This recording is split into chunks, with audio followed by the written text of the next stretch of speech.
Thomas Paine, Sam Adams, Benjamin Franklin. These men spoke up for what they thought was right. From their courage came such documents as the Declaration of Independence and the Constitution of the United States. From their willingness to speak what was sometimes unpopular but right, we enjoy such liberties as freedom of speech, the right to keep and bear arms, and freedom of religion. There are those who still wish to oppress our freedoms, and there are still patriots willing to stand up and defend life, liberty, and the pursuit of happiness. Men like Zeb Bell, who honor our founding fathers and what they stood for. It's now time for Zeb at the ranch, speaking up and defending your freedoms. Brought to you by Magic Valley Les Schwab Tire Centers and all of the other great advertisers on the program. And now, Zeb Bell. Today is Flag Day, and God bless our country. After events that took place earlier this morning, which we'll talk about in just a few moments, I look at that flag, I think of all of our veterans and all the blood, sweat, and tears that have been given for us to enjoy the greatest country in the world, the United States of America. Fly the American flag proudly today. Here's Kate Smith, and God bless America. Thank you. And we need a patriot to call in with our Pledge of Allegiance on a Wednesday, June 14th. Thank you very much, Kate Smith. I'm Zeb Bell, and good morning, Zeb at the Ranch on a Wednesday with our major sponsor, your Magic Valley Les Schwab Tire Centers, all 7 locations serving you, along with some of our great advertisers like Western Waste Services, always at your disposal. Call them at 734-6969. Right now, without anything else, let's go to the phone line and have our Pledge of Allegiance. Good morning. Good morning. I pledge allegiance to the flag of the United States of America and to the republic for which it stands, one nation under God, indivisible, with liberty and justice for all. Doug, in a few moments, I'm going to start giving the facts and some of the statements that were of what happened earlier this morning, and I'd like you to call back and respond, if you would, please. Yes, and my thoughts and prayers go out with those, and I'm so glad that it was not worse than it was. Absolutely. Okay. Thank you, Doug. I appreciate it. And right now, and I'm going to explain, for those of you that are basically maybe even coming in from chores or going someplace and you're not aware of what happened earlier this morning, a very devastating and serious, although I'll inject here, it could have been so much worse. A shooting at a baseball field back in Alexandria, Virginia, and the shooting was aimed at the Republicans that were practicing for a charity game tomorrow evening. And 5 people injured, 2 very seriously in critical condition, and we'll talk more about that in just a few minutes. But right now, we're going to get our weather forecast in here, and it's brought to you by K&R Rental. 256 South, 600 west of Hayburn, and they throw open the doors at Monday through Friday, 7 to 5:30, and then Saturday, 7 a.m. to 2 p.m. And they've got all the tools, all the equipment, everything you need at your building site, construction site, whatever, right at your home, from forklifts to lawnmowers. They've got it all. They've been in business since 1979, and they've got all the experience and the knowledge. K&R Rental, 256 South, 600 west of Hayburn. Here's Gina with the weather. Finally, we have some sunshine in our forecast as we saddle up and ride again for today. And it's going to be nice. Looks like sunny skies, high of 74. Tonight we're looking at a low of 48 under partly cloudy skies for tomorrow. Partly to mostly sunny skies, high of 79 with an overnight low of 54. Looks like 77 for Friday, up into the 80s for the weekend, and then by Monday we could be seeing 90. That is your weather for Zep at the Ranch. Thank you, Gina. Brought to everybody by K&R Rental, 256 South, 600 west of Hayburn.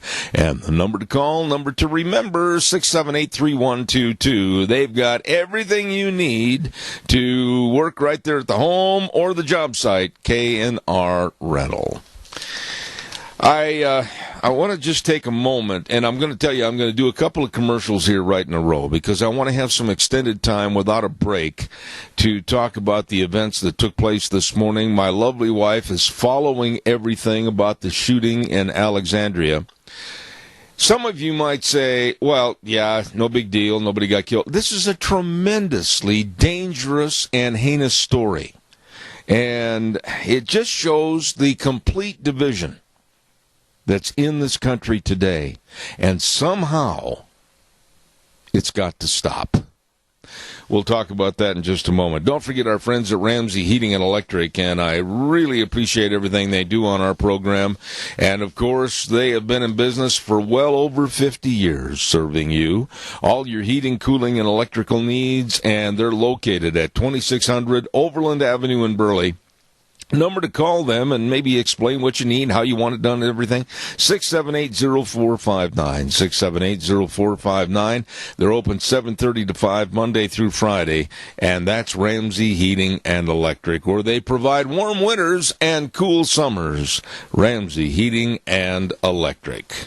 Also, I want to say thank you very much to our dear friends at Denny's Restaurant. Oh, we're going to be over there next week. Yep, on the 22nd. Write it on your calendar. Next week, June 22nd. There you go. Denny's Restaurant, 611 North Overland in Burley and 291 Pole Line Road in Twin Falls. America's Diner. Oh, I love breakfast. You know that. I've talked to you about it many, many times.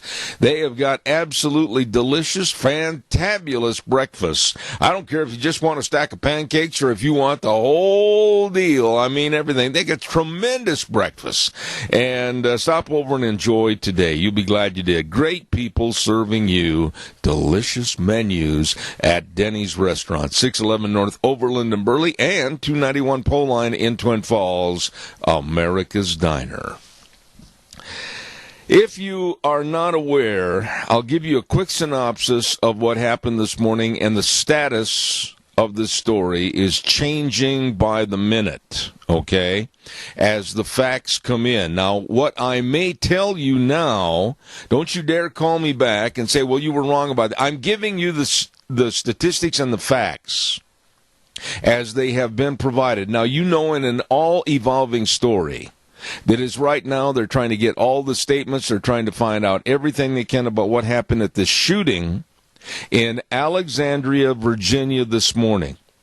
Now, GOP House Majority Whip Steve Scalise from Louisiana was shot in the hip and left on the baseball field until the shooter was taken down. The whole premise of what happened this morning was that the Republicans were practicing on this particular baseball field, and the Democrats, both senators and congressmen, were practicing on another baseball field for a charity baseball game they have every year in Washington, D.C., with the proceeds going to benefit the Boys and Girls Clubs. Now, according to reports and according to eyewitnesses, some of the Democratic, or I should say some of the congressmen and some of the senators that were interviewed right after the shooting, the Republicans were on the field. A man walked up to the field and asked a congressman that was leaving early to go to a meeting, is this the field where the Republicans are practicing? The congressman said yes. Moments later, shots broke out. Now, there is a lot of discrepancy as to whether or not the number of shots. Some people have said that live in the area, walk in the area, etc., including some of the congressmen and senators. have said there may have been as many as possibly 100 shots fired.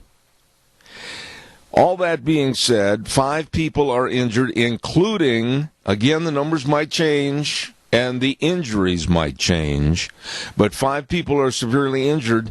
But had it not been for a security detail that is always with GOP House Majority Whip Steve Scalise, this situation might have been absolutely a murderous bloodbath. And after all the shooting and everything else, at point-blank range almost for some, the shooter was taken down. Now, the reports are coming in that the shooter is not dead. He is, according to some reports. Again, I caution you, everything we say might change when they have the press conference in about 15 minutes. But the shooter is alive, supposedly in critical condition. And a couple of the members of the Capitol Police also shot and injured, and some of the people are in critical condition. But the main reason that I'm absolutely so upset about this morning, and you should be also, was the question, the cold, callous question that the congressman was asked as he left the ballpark. Is this the field where the Republicans are practicing? And he said yes. Moments later, people are being gunned down. My heart goes out to either party, and I mean that. When you see something and hear something so devastating and deadly as this, who cares really about partisan politics? I mean, who cares? These are human beings, fathers and grandfathers and uncles. But the point is the chilliness, the coldness of that question, is this the field where the Republicans are practicing? Leads me to look at this problem as a totally divisive, hate-filled, murderous campaign against conservatism. Now, I'm going to stop my remarks right there because there is so much more that we need to learn. And my lovely wife is going to be occasionally this hour bringing in facts and statistics as to what's going on and any other information they find out about motive or anything else. But thank God it wasn't worse. Thank God that the people that were on the field, including Rand Paul and others, were able to run away from the shooter who was on the third base side of this baseball field, shooting through the fence. Thank God that they were able to get over to the first base side and fall, climb, jump, whatever, into the dugout and hide out until police officers were able to overtake and shoot the shooter. So basically, those are the facts as we know them now. Now, many of you might say, well, what about the charity game for tomorrow night? That's already been asked. A lot of the congressmen and senators said they hope it goes on because they don't want to weaken in the sight of people that are trying to stop an event for charity. So I'm giving you the facts as I have them now. Anything that comes up in the next few minutes, as I stated, Eastern Time at 10:30, 8:30 our time, they're scheduled for a press conference to review everything that happened, and we'll try to give you an update at that time. Calls are welcome, 436-2244, 1-866-927-4587. Give me a call. While I'm waiting, Barry Equipment and Rental, sales, service, and parts. And they've got 3 locations serving you. And, of course, Jerome, Twin Falls, and 159 West Highway 30 in Burley. Yep, I'm telling you, they've got those Bobcat excavators, all shapes and sizes. Oh, man. And then out behind the Burley location, a great big sand pit, so you can get out there and learn how to run those things. Ah, yes, they've got all your equipment rentals and retail equipment sales at Barry Equipment and Rental in Jerome. Rome and Twin Falls and 159 West Highway 30 in Burley. You stop in and see those old boys today. They can and will help you. Also, our dear friends at Burley Physical Therapy and Rehabilitation. You know, I really have nobody to blame but myself for not getting back in there because I've been so swamped with my activities every day. And that's no excuse because they can really help me, and they have in the past. With the aching muscles and the sore bones and trying to get over some of the surgeries and everything, oh my goodness, they are good. They can help you get back to being you. The number to call, 678-1191. Burley Physical Therapy and Rehabilitation, 1263 Bennett Avenue, Suite 2 in Burley. They are the best. I'm telling you, I wouldn't give you any misinformation on anything like this because it's too important. Your health means a lot, and they are good. Helping you get back to being you, Burley Physical Therapy and Rehabilitation. All right, calls are welcome and very much appreciated. 436-2244, 1-866-927-4587. Again, I'm not going to comment any further on what happened back in Virginia until I get more facts. I would appreciate your comments on this. This is Flag Day, and all the more, I feel a real surging of patriotism today. When this happened, one other part of the story that I want to comment on. When this happened, I understand, and a picture was sent via a cell phone to the news departments of various networks, that when the word arrived at the baseball field where the Democrats were playing and practicing, they all gathered together and prayed for their colleagues on the Republican side, the Republican Party. God bless that. God bless them. You know, we have got to come together in this country. The division and the strife and the hatred and the finger pointing and the I lost and I'm not happy attitude, so I'm going to do this, that, and the other. This got to stop. Shame on both parties for not sitting down and getting this thing worked out for the benefit of all their constituents and our great country. Shame on them.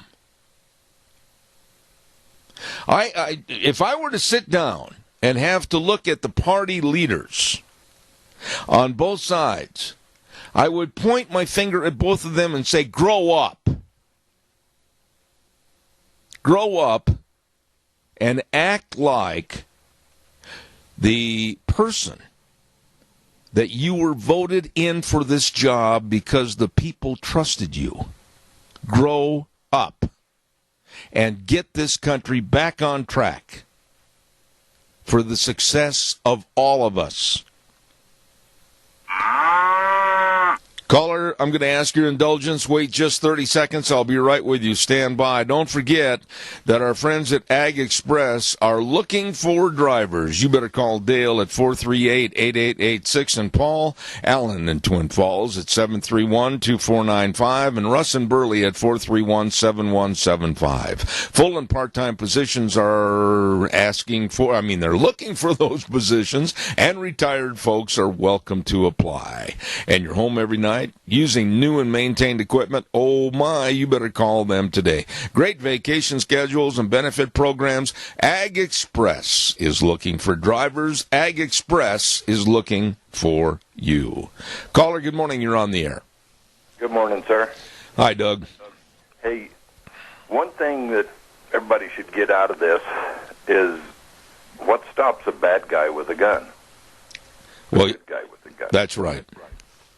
And that's why those people are going to start to run and want to turn this into a gun, to the gun issue. It's not a gun issue.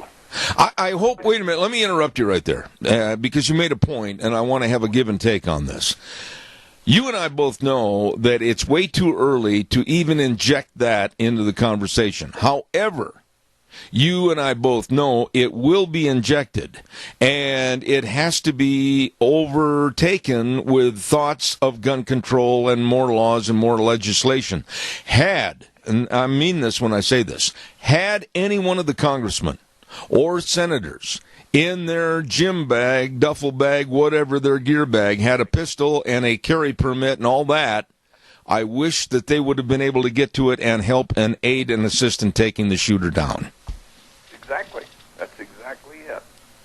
And there, you know, and I know that the left is going to start screaming gun control on this when that isn't the deal. The problem is the ones who are sponsoring the resistance. They don't want to change policies. They want to resist. And I think, personally, that's where most of this division is coming from, and I know who you can look at who started this. Yeah. You know, Doug, it's got to end. I mean, I don't care if it's Nancy Pelosi. I don't care if it's Lindsey Graham. I'm just throwing names in. I'm not pointing the finger at anybody. But it's got to stop. I mean, one side won, one side lost. Gee, it's like a baseball game or a basketball game. It's like the Warriors against the Cavaliers the other night. The Warriors won the world title. Well, did they go off in a huff at the Cavaliers and want to create havoc and mayhem? No. They met at midcourt, LeBron James and everybody else. There were hugs, there were well wishes, and it was the classy way to do things. But there is no class in politics today, and this has got to stop. Exactly. And the reason that I feel, too, that a lot of this is going on is because Trump's wanting to change things. He's wanting to get the government back to be by the people, for the people, and of the people, not by the elected officials and what they can milk out of it.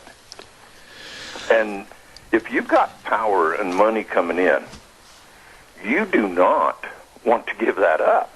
I don't care what side of the party or the fence you're on. If you've got the power and the money coming to you, you don't want. I agree with everything you're saying, Doug. But I know that you, as a Christian man, father, and your family is so much to you. This division, this strife in America, this crybaby attitude of wah, wah, wah, I lost, I'm going to create havoc, it's got to stop. It has got to stop. And I point my finger at every doggone member of either party that is trying to keep this division going, and I condemn them. I absolutely condemn them, and if I had the opportunity to speak to them in their face, I would say, condemnation for you for keeping this strife going and making it worse. Exactly. That's exactly it. So I hear you got another caller, so. All right, buddy. You call in anytime. Everybody. It's good to hear from you. Senior centers. All right. Support them. Do what we can. Donate. Join. So. All right, Doug. You're always welcome. Thank you, my dear friend. Wheels, ride that gain a little bit over there, buddy. Thank you. Caller number 2, you're on the air. Go ahead. And yeah, Zeb, it seems like the Democratic Party is turning into a terrorist organization to get their way. I will not, Tony. Tony. That's to happen. It makes you think they're breaking the law. And nobody's going to do anything about it. I wonder what kind of an investigation they're going to bring up to find out who's behind this. Well, wait a minute, Tony. And I love you, man. You're just like a big brother to me. So stand by and listen to me carefully. It is way too early to point fingers at anyone or any party or any group. Let's get the facts. Let's find out what's happening first, because as much as I don't like left-wing ideology, as much as I don't like left-wing politics, I am not going to allow anybody on the program this morning to denigrate or run down anybody, any party, or any representative of a party until we find out exactly what happened, especially on this shooting matter, because it is that serious. Well, we're going to have a big investigation what's going on, because the Democratic Party is investigating everything that we conservatives do. That part I'll agree with you, but I'm very hesitant to tie anything in with this shooting, and I won't allow it until we get all the facts. Okay. All right, buddy. Just keep on investigating, and I know you'll get to the bottom of it. All right, Tony. Thank you so much. Appreciate it. Thank you very much. Bye. Yeah, we got to be really careful. We're in kind of a quicksand here. I'm not going to point the finger at anybody or lay at the feet of a party or individuals blame until we find out everything we can about this circumstance. It's so sick that it has to happen in this United States of America. Okay, we had an election. Okay, there is a new administration. Okay, there's a lot of dissension and not liking this new president and his administration. But it's got to stop. All of us are hurting because things are not getting done for us. Don't forget Mount Harrison Audiology and Hearing Aids with the lovely Dr. Christine Pickup. Oh, you better call. And check out, of course, what I've been talking about. They've got a Sounds of Summer scavenger hunt. All you have to do is run by the office, pick up a card, and the grand prize, that's within our grand prize, is $500 off a pair of mid-level or premium hearing aids. Oh, so you might be the winner. You better check it out at Mount Harrison Audiology and Hearing Aids. They're right across from the Minidoka Hospital Emergency Room and the number to call for a hearing screening appointment. I urge you to do this. 312-0957. Mount Harrison Audiology and Hearing Aids. Hey, on Mondays, we give away a dozen cookies every Monday at 8:30. And who do we give them away from? And that's Sophie's Chatterbox. They are delicious over there at Sophie's Chatterbox with their bakery. Oh my goodness, the cookies and the scones and everything else. And the great restaurant. You stop over at 530 East Street in Rupert. Sophie's Chatterbox. Good. All right, calls are welcome, 436-2244, 1-866-927-4587. Once again, according to the news at 8:05 and the previous news on the air from the time of the shooting, there is a press conference that should be underway right now, putting out some of the facts and the known facts of the shooting. And as soon as we get some of that information, my lovely wife is taking this down. She's going to provide it to me as quickly as it is available. On other subjects, I watched, I listened, and I so much appreciated what kind of a caring and gentle but also very tough man Attorney General Jeff Sessions is. I watched that hearing,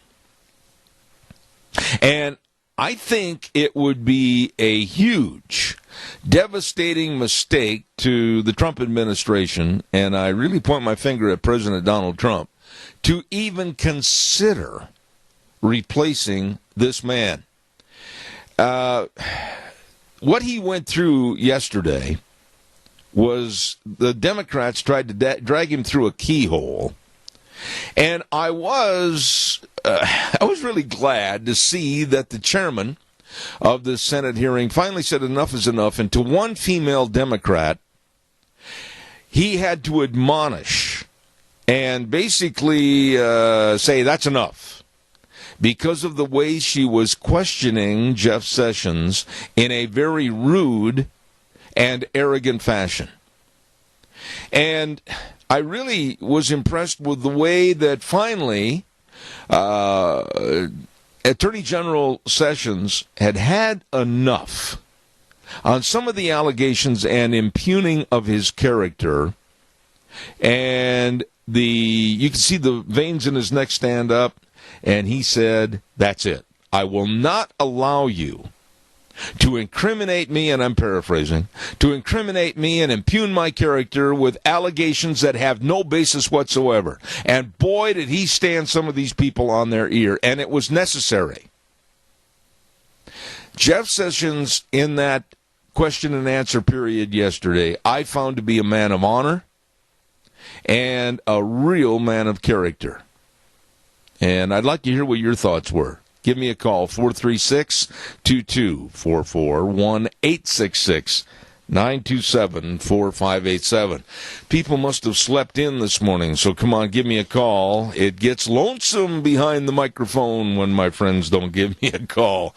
Come on, hurry. 436-2244, 1-866-927-4587. Autumn Haven Assisted Living Center, 924 Christian Way in Rupert. I'll give you the number. Write it down. Remember to call for your loved ones.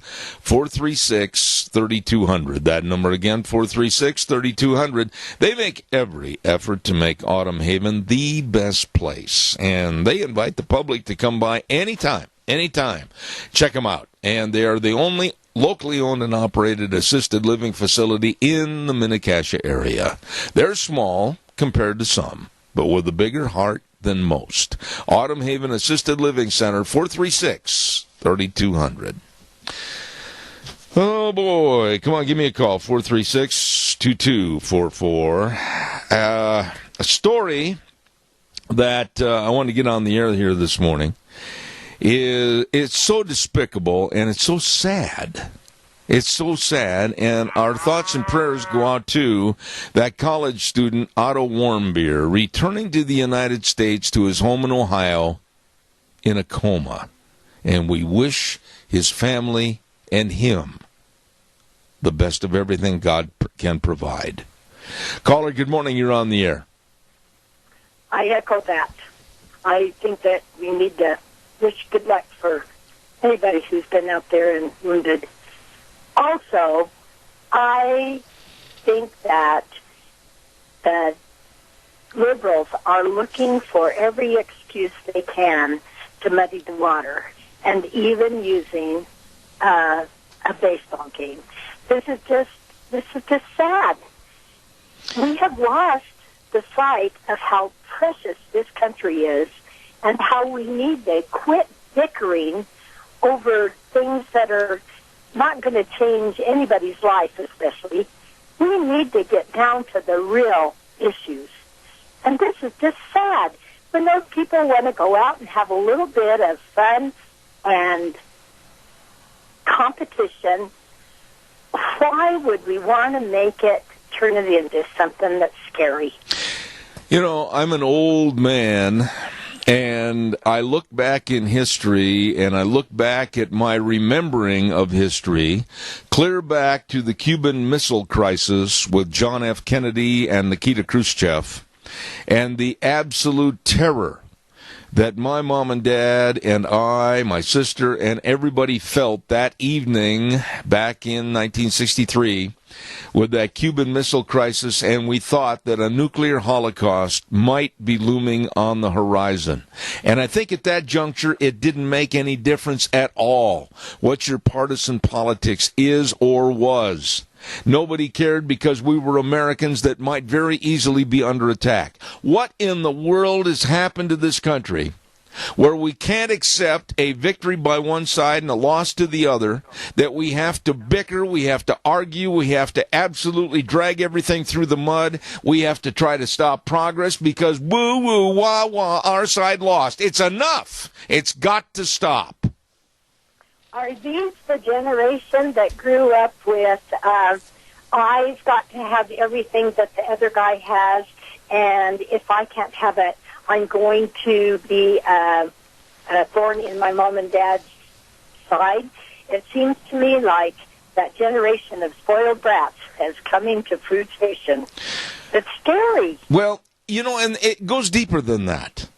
It goes deeper with all the people in this country that are against America and against its progress. According to, and many use, the Saul Alinsky rules for radicals in trying to bring this country down and try to make this country into a third world status, and it's got to stop. We have got to say no more political correctness. We've got to say what's good for the entirety of the country must prevail. And quite frankly, I don't care if you have to step over some of these people. We have got to stop this foolishness. Well, how many years have we heard it said? Political correctness is going to destroy this country. Yes. And unfortunately, that's a thing I don't want to have happen. And it's just as shooting, and the smart people have got to sit down and be leaders. Well, this instance this morning, Chris, I don't know if you've been following it on network news, Fox, or CNN, whatever. This has got to stop. I mean, when you hear a congressman be interviewed on television, and he said, I was one of the lucky ones, I left a few moments early. However, and again I'm paraphrasing his statement, I was asked by a man at the fence if this is the field where the Republicans are practicing, and he said yes and walked away, and moments later gunshots started coming out. I have some news, Chris. Stay on the line because I want you to respond to this. Deanne's just handing me this in just now. The FBI is taking over the investigation, and they are exploring all angles and all possibilities on this. And the FBI would not tell one way or the other this early in the investigation, and they're not sure at this time if any congressmen or senators in particular were being singled out. However, the man that was shot and wounded and left laying on the field was GOP House Majority Whip Steve Scalise from Louisiana. Chris, go ahead. You're on the air. Well, I think that the person who did this had somebody in his scope, and he knew what he was doing. And I hope we can find out a lot more about this person. Absolutely. And he's not a lone wolf, I don't think. Well, and here's what we need to do. We need to sit back, take a deep breath, and number one, pray. Number two, pray for the health of these individuals that were wounded. And number three, we've got to think of ways how we can put a big Band-Aid on our country and live more efficiently and productively together. Yeah. Well, and that starts down here in our homes and goes all the way to the top. Amen. Chris, you are always welcome. Thank you so much. Thank you. Thank you. Bye. Don't forget, on Thursdays, we have a segment called It's Time to Grow, and that'll be at 9:15 tomorrow morning with the University of Idaho and their horticulture department. Tony McCammon's going to have a guest host on the program tomorrow. We're looking forward to that. And Dale Dolachek, I believe his name is, and we're looking forward to that at 9:15 tomorrow. It's time to grow. Calls are welcome, 436-2244, 1-866-927-4587. I am very proud. This might offend somebody, but that's their problem, not mine. I'm very proud to say that I'm a Christian. And I'm also very proud of the circumstances that are prevailing themselves after that shooting. There still is hope. There still is a coming together in thought and in prayer. That's why I am very cautious right now, folks, not to denigrate a party, partisan politics, or any individual until we find out exactly what's going on with the facts in the shooting. As I mentioned earlier, right after the shooting took place on the Republican baseball field, a picture was sent of Democrats coming together, linking arms and hands, and praying for their colleagues. And when you think about it, that's what this country needs more now than ever, I think, in our history. Prayers for healing so that we can all come together and be a better nation. Calls welcome, 436-2244, 1-866-927-4587. We're going to get a weather forecast in here. Give me a call quickly. Come on, I want you on the air. Riverview Urgent Care and Medical Center at 382 North Overland in Burley. Twin Falls Urgent Care, 2392 Addison Avenue East in Twin.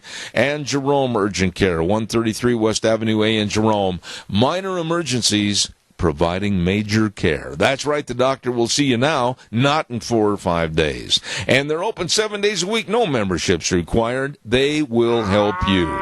Right now, let's take a look at the weather, and caller, I'll be right back.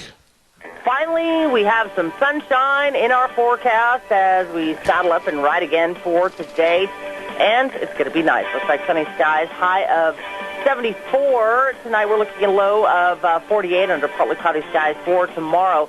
Partly to mostly sunny skies, high of 79 with an overnight low of 54. Looks like 77 for Friday, up into the 80s for the weekend, and then by Monday we could be seeing 90. That is your weather for Zep at the Ranch. Very good. Thank you, Gina. I love that forecast. Oh, my. It cleared off nice yesterday.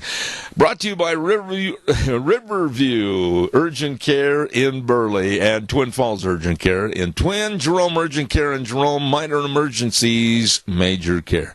I got to tell you, I got a little problem this morning. I got my bottom lip sunburned so bad the last couple of days, and you know how they crack and everything, and ooh, sometimes you bite down. Excuse me. The weather brought to you by the Urgent Cares, Kyle James. Thank you very much. Caller, you're on the air. Good morning. Yes, Zeb, when you said the Democrats were praying, and I know there are Democrats that are Christians, leastways I'd like to believe it, but, you got to be careful about praying and doing it for reasons other than sincerity. And so, you hope that they mean it. But you see, when it comes right down to it, when a Democrat perpetuates the things they do, you say, well, how Christ-like is any of this? And so I always wonder. I want to believe it's true. But you see, when we say we're going to pray for somebody and then we really don't ever do it and we never meant to, we may be held responsible. Well, yeah, but wait a minute, Randy, and I think you'll agree with me on this. I don't think it's up to you. I don't think it's up to me. I know it's not up to me to discern at this time the reality of what was going on because we don't know all the facts. All I am saying is that if there were prayers issued and a coming together and a common thought and bond, I salute that. We've got too much division, and I, at this time, am not going to point fingers until I find out all the facts. Right, and you're exactly right, and it's a terrible thing. And see, we have a man who wants to do the right thing for the American people, the American working people, the business people, and he is being thwarted at every turn. And you see, and then the vile rhetoric coming out of the media, which in some respects has created Frankenstein, and this is just part of it, this kind of reaction by some person. And so, you see, it's just, it's so, we're so splintered. Well, and you're right. It's way too early, and I'm going to point my finger at everyone in a nonpartisan factor. It is too early to make condemnations of politics. It is too early to make assertions that this country needs more regulatory gun control. It is too early to point your finger at any individual until we know the facts. But once we know the facts, we had better start coming together with an intertwining of both sides of the aisle for the betterment of this country. I am sick and tired of wasting 6 months of doing nothing but finger pointing on evidence that isn't there. Oh, man, it's such a terrible shame. And, and again, if he succeeds, their cause is set back 50 years, and we may end up with 16 years of Republican presidency. And or more. Now, that's my opinion. So, Randy, I appreciate... You got another call, Zeb. I do, buddy, and thank you very much for your call. I appreciate it. Caller, good morning. You're on the air. Thank you.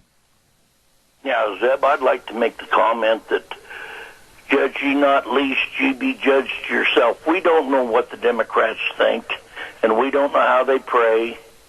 We don't know how anybody thinks other than ourselves. And we shouldn't be judging other people. Well, hold on a second, Jerry. Who? No knowledge. Wait a minute.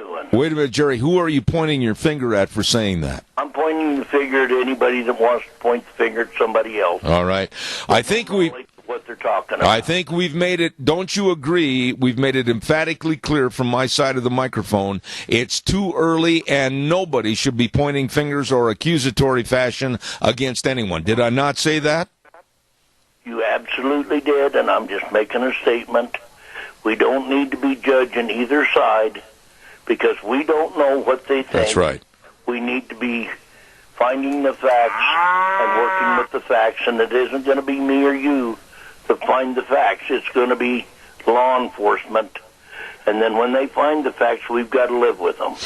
That's a very good point, and I've said that all morning long, but Jerry, I'm glad you reiterated it. Thank you very much. I've got another call, my dear friend. God bless. Have a good day. Thank you so much. Have a great day, and may the Lord bless. All right, sir. Caller, you're on the air. Morning. There was something in the update that Deanne gave you that scared me. She said, and you said, that the investigation was being turned over to the FBI. Right. That's scary. They can't even investigate anything that we know is wrong. Well, no, I think, no, wait a minute, Sharon. I'm going to be very hypercritical of your comment, and I say this out of friendship. Right now, let's not damn everything that goes down the pike with the FBI or any investigatory situation right now. Let's take the facts as they are coming in on this particular case. Let's not condemn anything that's being done on this case until we find out all the facts. Well, I agree with you on that, but I am concerned because we've had requested investigations on Mr. Obama, Hillary Clinton. I agree. Other issues that they've swept under the carpet, and yet they keep digging in a hole that there's nothing there on other issues, and now we've got them investigating a possibility of some major crime here. I'm not so sure that's the best avenue to be going. Well, right now, okay, Sharon, let's just point the finger back at the situation and say, well, who else are you going to get? Are you going to call Barney and Mayberry with one bullet in his pocket? You need the best that this United States has had for many, many years, and that's the FBI. I know they've got holes in their screen door. I know the bugs have been crawling in, but for Pete's sakes, let's at least let this investigation go to its limit to make sure that there are no more shooters. There are not a team of people that are trying to kill congressmen and senators of either party. Let's let them have it, and let's not condemn them until the facts are in. Okay, but I am skeptical. All right. Thank you for your call. Appreciate it very much. Bye-bye. Thank you. Calls welcome 436-2244, 1-866-927-4587. Don't forget your magic. Well, I want some more calls. Give me a jingle, please. Your Magic Valley Les Schwab Tire Centers, all 7 locations. Doing the right thing matters. All your pickup and SUV tires, car tires, tires for everything. And they've got all the different sizes and all the different tread designs for your style of driving. Absolutely. Stop in and ask about a free pre-trip safety check. And they'll give a visual inspection of your tires, including the air pressure, wheel alignment for tire wear, front-end components, brake components, shocks and struts, batteries. They want to make sure that you're going to get where you're going and then get back safely.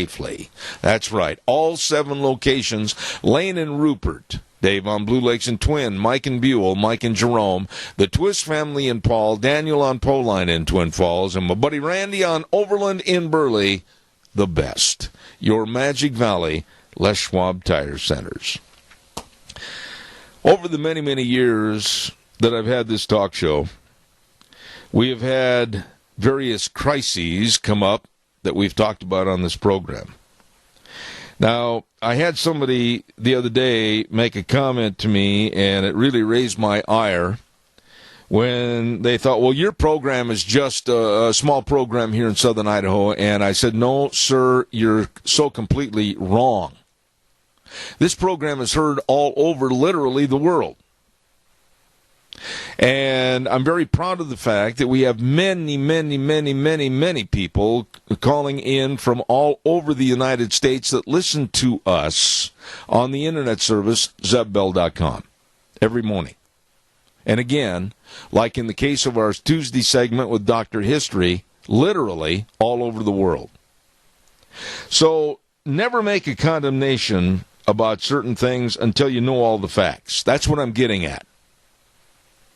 And in this particular instance back in Alexandria, Virginia, let's gather the facts. Let's find out the who, what, where, why, and how. And after those facts are gathered, come down on the guilty parties like a fly to a plate of milk. Let's get them. But then on the other hand, let's try to come together in this country, forget this partisan baloney, and make America a better country. We're going to take a little break right now, and I've got time for one 30-second call. Caller, I'll cut you off after 30 seconds. Go ahead, fast. Good morning, Zed. You know, about all these comments that other people have been calling about, not just on your radio show, but everybody has their own spin on this, and they try to spin it to the most sensational way they can. And boy, I'll tell you what, I had a TV on early this morning, and there is nothing on but just about this, and all the way from 50 rounds fired to 100.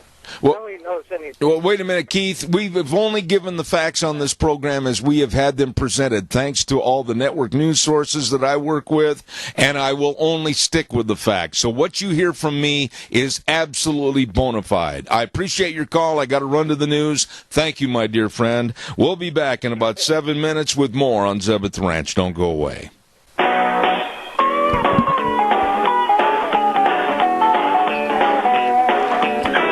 And a good morning to you and your family on a Wednesday, June 14th. Zeb at the Ranch. I'm Zeb Bell with our major sponsor, your Magic Valley Les Schwab Tire Centers, all 7 locations serving you, and some of our great advertisers, including Western Waste Services. From the canyons of the Snake River and all across southern Idaho, we're always at your disposal. Western Waste Services, we care about our community, our resources, and this great land. Western Waste Services is lending a hand, always at your disposal. Western Waste Services, they've been with us on this program for a long time. And from porta potties all the way to, of course, the route service picking up your garbage every week, to the dumpsters, to the storage units, the Go Minis. I mean, they've got it all for you. All you have to do to find out more, how they can help you, is call them at 734-6969. Always at your disposal. Western Waste Services. Really the best.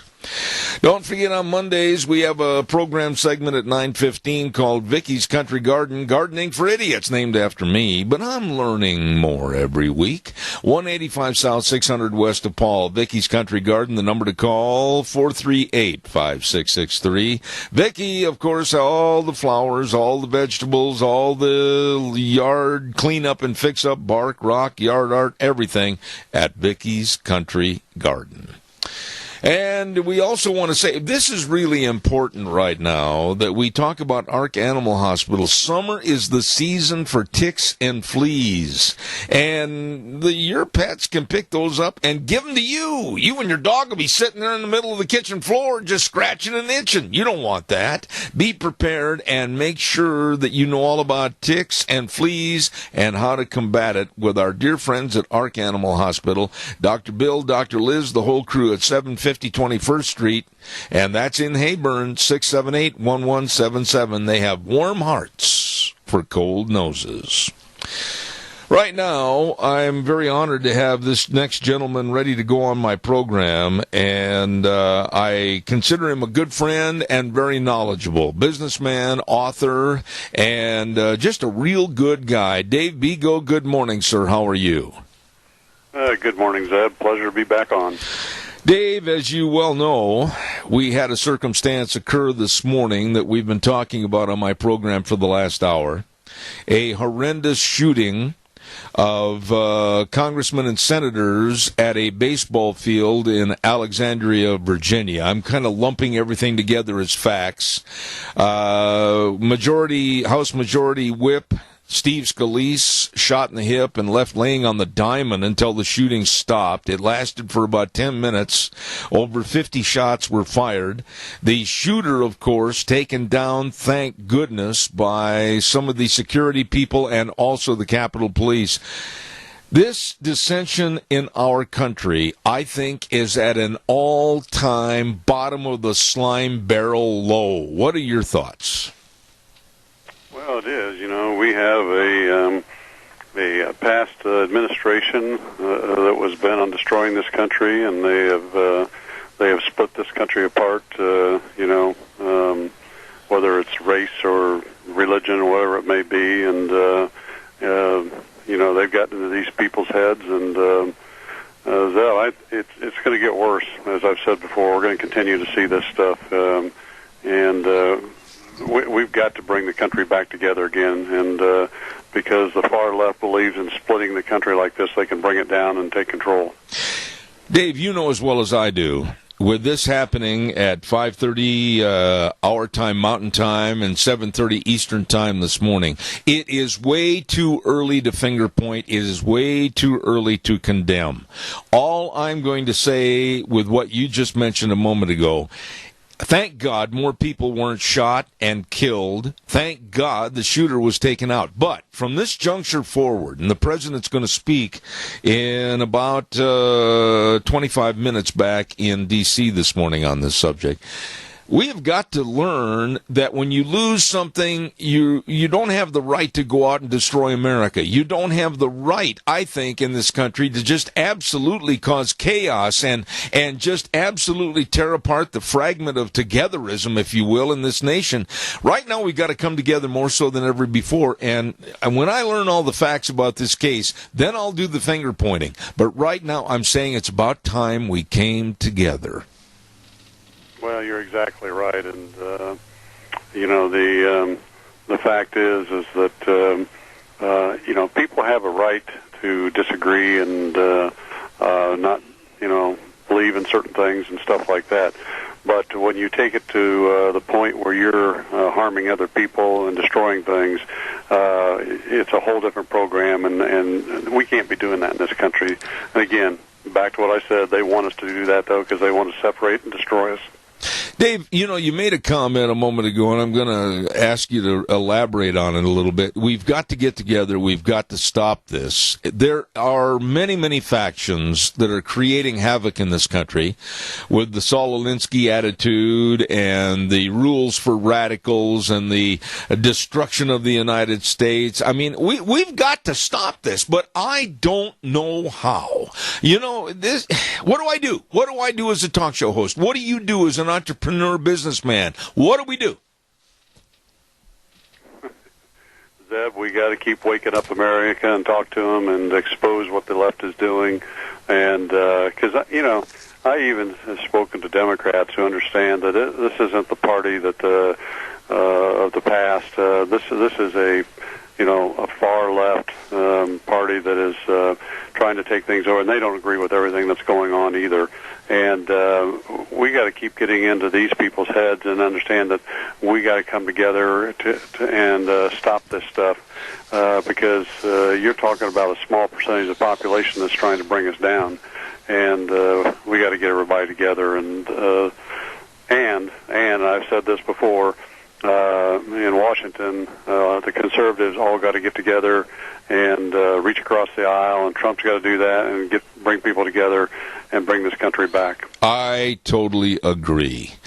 Let me change gears a little bit, and I said this also in the first hour. I want to get your response to this.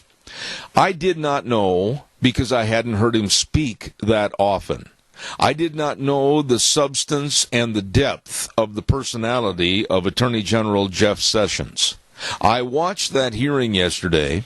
I found a man that was very kind, very caring, very gentle, but when pushed and backed into a corner, a tough man. And I thought he did very well and letting people know he will not be pushed around. What were your thoughts?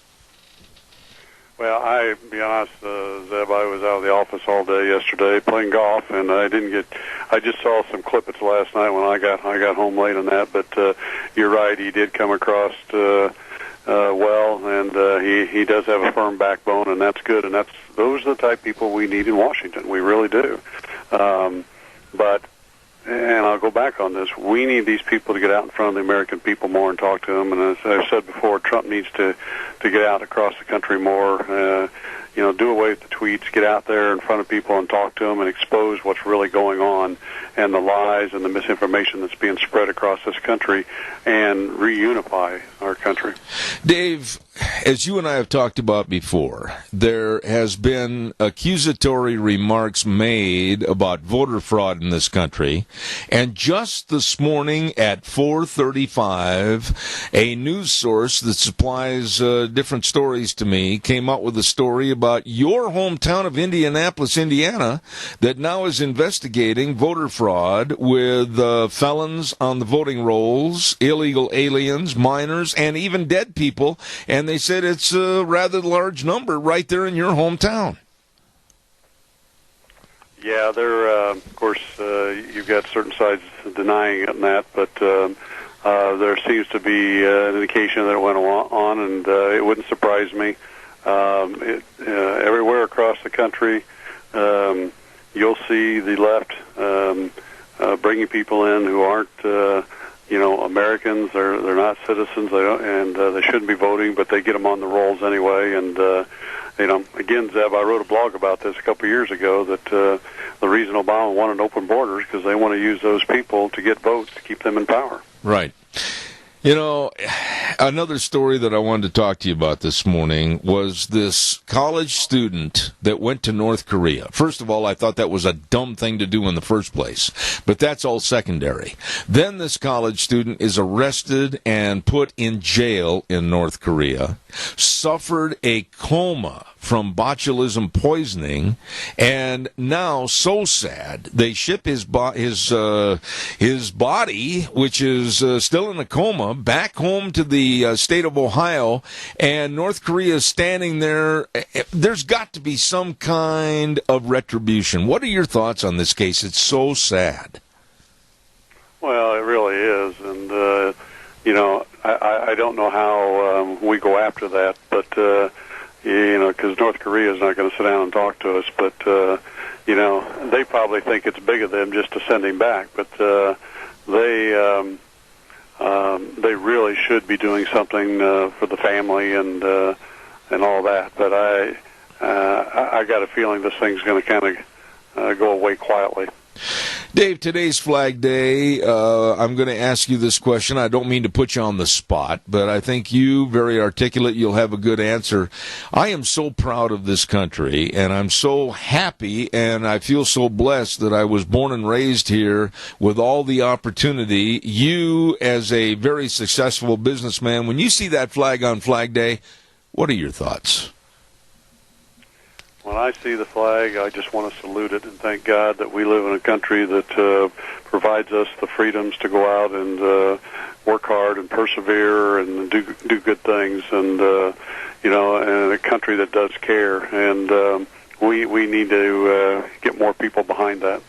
Absolutely. And when I talk about stories like this, this past week in Puerto Rico, they had a very shallow, low turnout of voters that wanted to demand that we, the United States, add them as the 51st state. My feeling is, and I want to hear your thoughts on this, my feeling is, why would we want to accept Puerto Rico as a 51st state when they have a over 12% unemployment? They are smothered in debt. I think they're just looking for a cookie from our cookie jar to bail them out of a wreck. What are your thoughts? Well, I think that's right, and I don't know if you've ever been to Puerto Rico. I've been there several times, and there's some parts of the country that are beautiful, and there's people out there doing hard work and doing good things. But you get into some areas of it, and it's sad. It really is that people that are living in poverty and the government is not doing anything to build the economy and bring it back and get people's jobs and things like that. And I think that's why you saw such a low turnout, because there's only a small percentage of people that really understand what the free markets and our capitalistic society can do for them. And the rest of the people are just, I think they've got the wool pulled over their eyes, and it's sad. I had a lady call yesterday when I was talking about this story, and she had recently visited Puerto Rico, and she said that a cab driver that she had taken a ride in his cab said, absolutely not. America can't afford to take on another debit to their system, which is Puerto Rico. When you look at California, you look at Illinois, I still am very afraid that we, the taxpayers, are going to be asked to bail out our states that we currently have, like California and Illinois. Why in the world would our Congress even consider Puerto Rico? Well, that's the thing. Puerto Rico would have to, that government would have to shape up and get back to our ideas and who we are and, the type of country we are, a free market capitalistic society, and, and clean things up. But, I don't see it happen, because I think Puerto Rico has a lot of the same problems that Illinois and California has. I also heard a little bit of a tidbit this morning that Terry McAuliffe, formerly from the Clinton administration, I know you remember him, and more recently the governor of Virginia, is considering throwing his hat in the ring for the Democratic nomination for president in 2020. Wouldn't it be refreshing to have some Democrat from that party that is maybe got a platform, maybe got some ideas? Wouldn't it be refreshing to hear from somebody like that instead of old news people like Terry McAuliffe? Yes, it would. It would. I think the party, they need to wake up and bring somebody in that understands what this country needs and where we need to go, and it's not about politics in the party. And problem is, Zeb, the party's being controlled by people on the far left, and until the Democratic Party wakes up and tells these people no, I think they're going to continue to see a big decline in their party. It sounds negative, and I know that you're not a negative person, but, we have to be realistic. And when you see things like what's going on in this country with the hate and the strife and the divisiveness and the silliness of Black Lives Matter, making comments like everybody should avoid and boycott the NFL, when like 92% of the NFL's players are comprised of black players, the idiocy that's being shown in this country, somebody's got to get a broom and a dustpan and clean this mess up. They do, Zeb, and again, as I talk, these are the same type of things that the SEIU used against me and my company, and again, you have to go out and you have to expose them professionally that what they're saying doesn't make sense. The facts aren't there, and but people like Soros and the SEIU and some of these other people, they understand that a lot of people get brainwashed easily, and they hear this stuff, they go, oh yeah, that makes sense, and we don't have anybody on the other side that's debating that and standing up and saying, no, this is not true. What they're saying doesn't make sense. It isn't true, and you need to really look at what's going on in this country and understand that these people are out just trying to brainwash you and take control of you. Where is the headquarters, if there is one? Who are the people in charge, if there are any? And what is their platform like when you talk about the SEIU? To me, it sounds like nothing but a smothering union that just basically wants a kind of a cloak and dagger type attack on people to control them.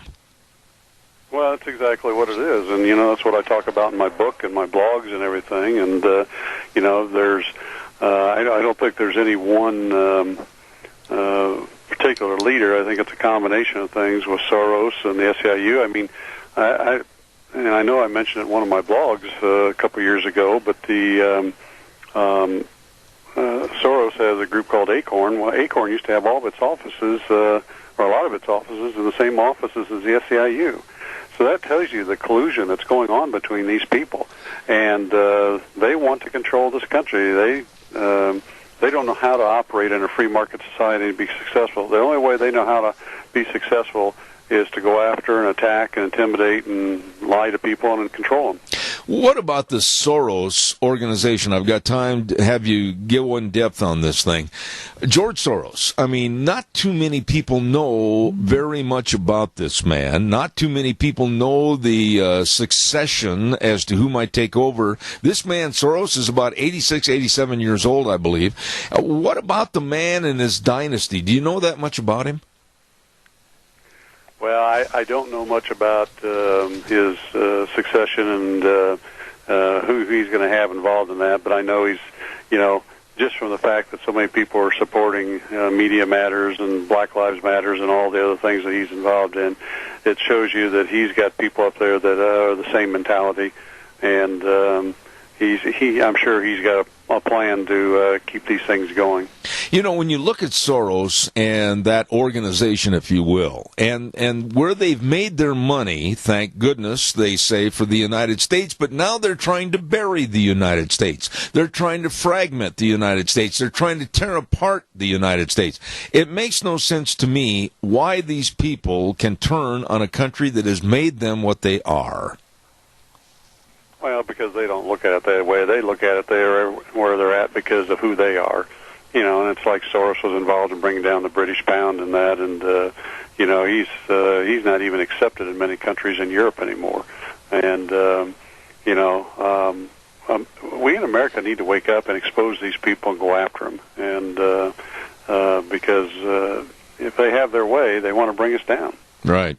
I want to end on a lighter note this morning somewhat. I thought, and I'm going to state my case on this, and then you, as a future Hall of Famer for Indiana basketball, I'd like to have your remarks.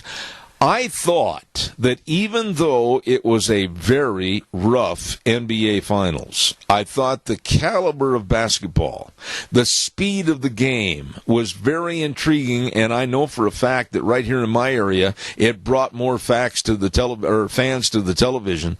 The Warriors versus the Cavaliers, I thought, was one of the best NBA playoffs ever. What were your thoughts? Well, I think it was good.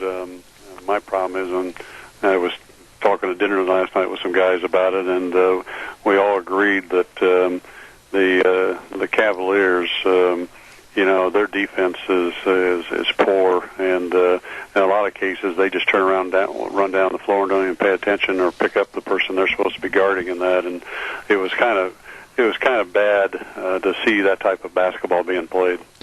But the speed of the game, I've had many callers comment, and a lot of my friends, that they didn't particularly like to watch basketball. But this game, this series with the Warriors and the Cavaliers, it lent to them excitement. I mean, the fast breaks, the dunks, the runs, the three-point shots. I mean, Kevin Durant, aiming from almost like half court and drilling them. Curry, the rest of them. It was exciting basketball, and I think good for the game. Oh, well, it is, but, being a player, you look at all aspects of Absolutely. it. It was exciting for the game, but it's sad that to see the Cavaliers, they could have been much more competitive if they'd done what they should have done on the defensive end. And so anyway. One last thought on that, though. If you got a minute, I got something I want to tell you about that you might want to look into, and I'm actually going to send you this. You got a minute? Yeah, go ahead, please. I have a guy I met. He was a bartender here in Indianapolis at a country club, and he read my book, and he loved my book, and he's a true conservative, and he and his family put a game together called Right On, and it's a conservative party game. It's a card game, and again, it's a conservative party game because mocking the left feels so good, or feels so right. And it's a cute game that you can play with your friends, and over a meal or drinks or whatever. And he wanted me to send it out to some special people I knew, and I told him I would tell you about it on the air and send it to you. I will be looking forward to it. I will be looking forward to playing it, and I will give you a great appraisal of this game once I receive it. Thank you. I appreciate that. Yeah, and if people are interested, they can go on to rightongame.com and take a look at it. Absolutely. Send me the info, and I'll keep plugging it for you, my friend. Dave Vigo, author of The Devil at My Doorstep, The Devil at Our Doorstep, great businessman, Indianapolis, Indiana. God bless you, my dear friend. Have a good week. Well, thank you, and you too, and have good weather out there. All right, Dave. Thank you so much. Appreciate it. One of my dear friends, Dave Vigo in Indiana, on our program every week. Let's not forget also Hanson Mortuary at 710 6th Street in Rupert with our dear friend Joel Heward, his family, and his staff serving you. You know, they get up every day and they work and serve other people. And they know when there's the passing of a loved one that maybe you just don't have the time to run into Rupert and see them. They can travel to the rural towns and churches and help you with all the arrangements. That's right, always. And remember this, always upholding the highest ethical standards with unquestioned integrity. Hanson Mortuary, 710 6th Street in Rupert. Number to call, number to remember, 436-5636. 436-5636. Hanson Mortuary, serving you and your family. We're going to have a dear friend on the air with us in just a moment, and I want to remind you, too, about Let's Ride. Oh, boy, where the fun is sold, Let's Ride. 270 Highway 24 between Rupert and the World, open Monday through Friday, 9 to 6, Saturdays 9 to 4, and I'm telling you, it's road bike season. Yeah, get your motor running. It's road bike season, and Let's Ride has some really, really fantastic deals for you. So be sure and check them out today. Service. They got a great service department, too, and all the accessories that you need, whether you're going up four-wheeling or whether you're going out road biking or if you're going to take your watercraft to the river or the lake. Stop in and see them today. Great service at Let's Ride, 270 Highway 24 between Rupert and the World. Yep, where the fun is sold. Really good, folks. My dear friend, and I mean that, I absolutely treasure the conversations that we've had for many, many years, former representative for the state of Idaho and now on the Idaho Water Board, Bert Stevenson. Good morning, sir. Hold on, sir. He's sweating a little bit. He's what? He's sweating a little bit? He's sweating a little bit. Why would he be sweating a little bit? We'll find out more in a moment. I'll do a commercial, and we'll find out about a handkerchief to the forehead as Bert is sweating. We'll find out more. Don't forget Cameron and Siemens Insurance, life insurance, health insurance, retirement planning, employee benefits, all of this and so much more. They are dedicated and responsive to your needs. Don't forget, please call the number, make an appointment, make sure you're covered. 436-4424, Cameron and Siemens Insurance, Highway 24 in Rupert, the professionals serving you. I certainly hope that he is much better now. Good morning, Bert Stevenson. How are you? Good morning, Zeb. Don't worry about me sweating. I don't work that hard anymore. Okay. To sweat. Well, I was concerned when Wheels said, just one moment, sir, Mr. Stevenson is sweating. So I thought, my goodness, can I drive over and bring you handkerchiefs? Well, I'm not bright enough to know how to shut off that radio so that when I get on the air with you, and I'll get caught up with this new technology. Bert, wow, what do you say about water? Water everywhere. Wood River Valley, water still causing a problem. I mean, give us an update as to what's happening statewide. Well, Zeb, I appreciate the opportunity, and things are starting to move back toward normal, and let me tell you, we appreciate all this water we've had in the past. Let me review a little bit of where we're at right now. you've noticed that we started running water past Milner again. Twin Falls is going to look pretty good here for probably another day or two. What they're trying to do is balance the incoming into their reservoirs versus what they have to hold, and so that we don't end up not being able to control it. Right now, the system is 93% full. The only space that we have left is Palisades. We've got a little less than about 17% left there in Palisades, and that fills pretty fast. That when you're filling it at 35 to 40 CFS a day, that fills pretty fast. Jackson has only got about 8% left to fill, and that's the very top. They try to keep the space that we have left. They try to keep it in the upper valley so that we can always bring it down. Once you get it in American Falls, then it's gone, and American Falls, of course, is 100% full right now. So that's the water in the upper Snake. Yeah. Boise this morning just lowered their outflows out of the Arrow Rock. So we're the Boise River starting to come down, and it's been a long time, nearly 2 months that they've been above Boise, and they think by the end of next week that the Treasure Valley will be back really pretty safe as far as flooding is concerned. Bert, let me ask you this question. You keep throwing the percentage numbers of 93%, et cetera, et cetera.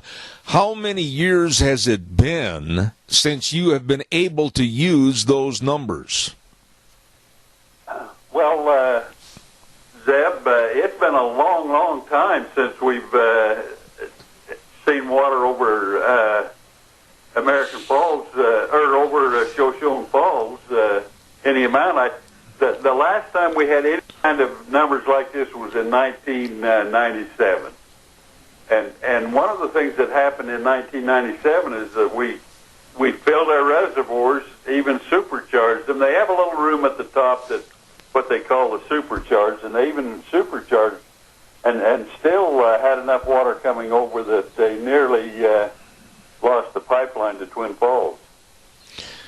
Let me... the Corps of Engineers determines, because there's always a flood component in all of the dams that the government has built. And so they're the ones that control how much, and they wasn't going to get caught again. But it's been a lot of years, and a winter like we've had, Zeb, is the first year that we've ever had the opportunity of putting water into the aquifer. And that's an item that I'd like to spend a minute or two on when you've got time. Do you have any more questions, Zeb? Well, I do have a couple of questions, and then I would like to talk about the aquifer. But when you look at all this water, are we wasting the water because we don't have adequate storage even now? Zeb, yeah, we're wasting. We always have water that leaves our system and goes out. It's unfortunate. However, we're in the last 2 or 3 years, we've been really close at Swan Falls. And that Swan Falls agreement with Idaho Power, we have to be careful. If we breach that, then we don't have any control. Then they can make, pardon me, they can make higher calls for it. Now, on the storage, I think you and I talked about a year ago in regards to there's always the environmental issue, et cetera, that are against more storage. Are there plans after a year like this of making and maintaining more adequate storage to keep more of this water instead of just letting it flush right down to the ocean? Part of the problem we have there, Zeb, is being able to have it consistent enough year after year to be able to get investment in to use that water, or to use that facility, what are the storage. You know, at one time they talked about putting another storage in there at American Falls, or below American Falls there at Massacre Rocks. That's gone by the wayside simply because normally we wouldn't be able to fill it. Okay. So that's kind of where we're at on that. We are looking at some increase in some storage in Island Park Reservoir. Here again, you've got the homeowners that have moved down in, and to expand that, that'll be a difficult thing to do because of to get more space to do that. Right. Now, People have encroached on that. Bert, one thing, and I want to talk about the aquifer in just a second, but before I get to that point, I want to ask you this. A concern of mine, and tell me if I am completely naive on this, but when we have a great water year like this, and the storage facilities are almost at 100%, does that tell the left and a lot of the environmental people, oh boy, they've got plenty of water, we'll take more? Are you concerned that there will be more attempts to take more of our water? Yes, the Judge Simons. Now, we used to talk about Judge Redden being the environmental judge, and he's been replaced with Judge Simons, and he seems to be stronger than more green than was Judge Redden. They're calling for a new biological opinion. And of course, part of this, Zeb, is the environmentalists want to take out the lower 4 Snake River dams. And this is a whole different subject, Zeb, but we could talk about it another time. But if you take those 4 lower dams out and then try to put all this traffic we send on the barges, you try driving the gorge. I see. It won't be a fun experience. Absolutely. Now, in the time remaining, we have one caller waiting to come on with a question for you, Bert, and then we'll talk about the aquifer. Go ahead, caller. You're on the air. Reb, could you ask Bert how much storage we're losing from sediment load in our reservoirs in the state, and I'll hang up? Yeah. I didn't get his question. Earl, can I have you repeat that again, please? We have evidently a bad connection. Go ahead, please. He hung up, sir. Oh, I did not hear. Earl, call back right away and we'll put you on the air. I did not hear all the question. It faded out in my headsets also, and I didn't hear it. Bert, while we're waiting for Earl to call back on that question he had, I hope he does, talk a little bit about the recharge of the aquifer, if you would, please. Well, this year, Zeb, we're going to end up putting about from the places that we're recharging right now. I understand what you're talking about when you get your cough, Zeb. When we talk about where we're recharging, we have several places that we recharge. Twin Falls Canal Company, the Northside Canal, the Big Wood River Canal systems, we're recharging there, and also the AFRD number 2, which is part of the Milner project. Okay. So those are all recharging from the church.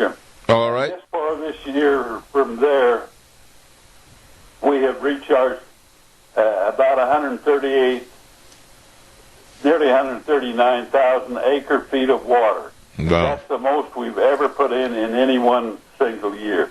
Recharge is important to us, Deb, because that's a place that we can store water without having to get all of the permitting done for other things. Okay, I believe we have Earl back on the air with us with a question. Earl, I'm sorry, we didn't quite hear you. Go ahead and repeat it again, please.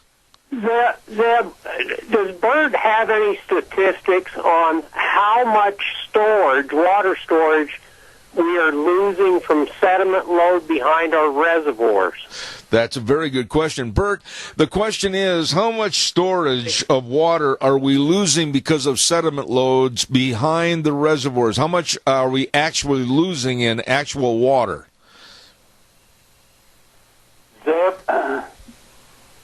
that's a question I'm going to have to ask the Bureau if they have that number. I'm sure we have some, but I don't know how much it is. Okay. I wish to. In fact, I've got a meeting with them on the 5th of July, and maybe I'll try and search that question out. Bert, you've been connected with water and water issues in this state for a long, long time. You sound optimistic about not only this year, but maybe even going into 2018. But what kind of a winter are we still going to have in 17 and 18 to make sure that we keep consistency with our water? What kind of a snowpack are we going to have? Well, it'd be nice if we'd have another one like we had this past winter, but I don't know that we will. Zeb, one of the things we really learned from this year and others is that the forecasters are not always right. And you and I, being God-fearing men, realize that we don't control everything, but there is a higher power that does. Absolutely. Bert, I'm going to shift gears just a little bit before I have to break and do a weather forecast. I have had the utmost respect for you and your wife over the many, many years, and I've known you to be a very caring individual. That being said, I would like your remarks about where we are, in your opinion, in this country right now. The divisiveness, the hatred, and the separateness of the two-partisan politics in this country seems to be at the worst level ever. What are your thoughts about how possibly we can bring this country back together again? Zeb, when I have people that talk to me and start ranting and raving about how bad Trump is and all of these things, I just ask the question, would you rather have had Hillary Clinton? And without exception, they've all said no, but then they don't get behind what we've got. We've got to quit fighting about the things that, well, it's just like when Reagan was in, he said, you don't have to worry about getting the whole pie, just take a piece of it. And we've got to start with this in mind, that work together. I'm so disappointed with Congress. I mean, so disappointed with our Republican Party. They can't even get together back there. And Zeb, I've been a staunch Republican for a lot of years. And I get disappointed for that very reason. They could do it if they'll just quit fighting among themselves. It's almost like, and I'll use this analogy, that they're trying to play one-upsmanship on every issue just to pan to the cameras and the microphones and basically solidify their position being reelected again, and I'm fed up with it. I am almost an advocate entirely of term limits. What are your thoughts? Well, I haven't moved that far, because the thing I always worried about term limits is that then your government becomes the power and makes the decisions. Because you have to have some of that history of things back. But that being said, Zeb, we've got to get people in there that's willing to work together. You can be all the way to the left or to the right, but you'll never solve a problem there. That's right. You know, your opinion means a lot to me. Your friendship has meant a lot to me over the many, many years. And quickly, I've got to run and do a weather, but final thoughts on the state of what the water situation here in Idaho is and for the Northwest. It sounds like you're pretty happy with the amount that we have. Zeb, we've done a really good job, and we'll continue with that. I appreciate the fact that people are working together. We've got a lot of these issues out of the courtroom, and people are talking about and solving their problems. This has been a really marvelous thing that's happened in the last few years. Everybody's willing to share this water. when I say that, I'm talking about between the users of the waters. Even the cities now are starting to work with the irrigators and stuff on how we make this, how we stretch what water we have so that everybody has it. We're living in a time, Zeb, when our society's growing. We're the state, I'm speaking now, the state is growing, and we have to have water for people. Bert, I thank you so much for taking the time to come on our program this morning. You're always welcome. Say hello to your lovely wife, Elaine. Representative Bert Stevenson on the water board. God bless you, sir, and come back soon. Former Representative Zeb, and thanks to you, Indiana. Thanks for all you do for us. You're very welcome, sir, and thank you for the correction. God bless you, my dear friend. Thank you much.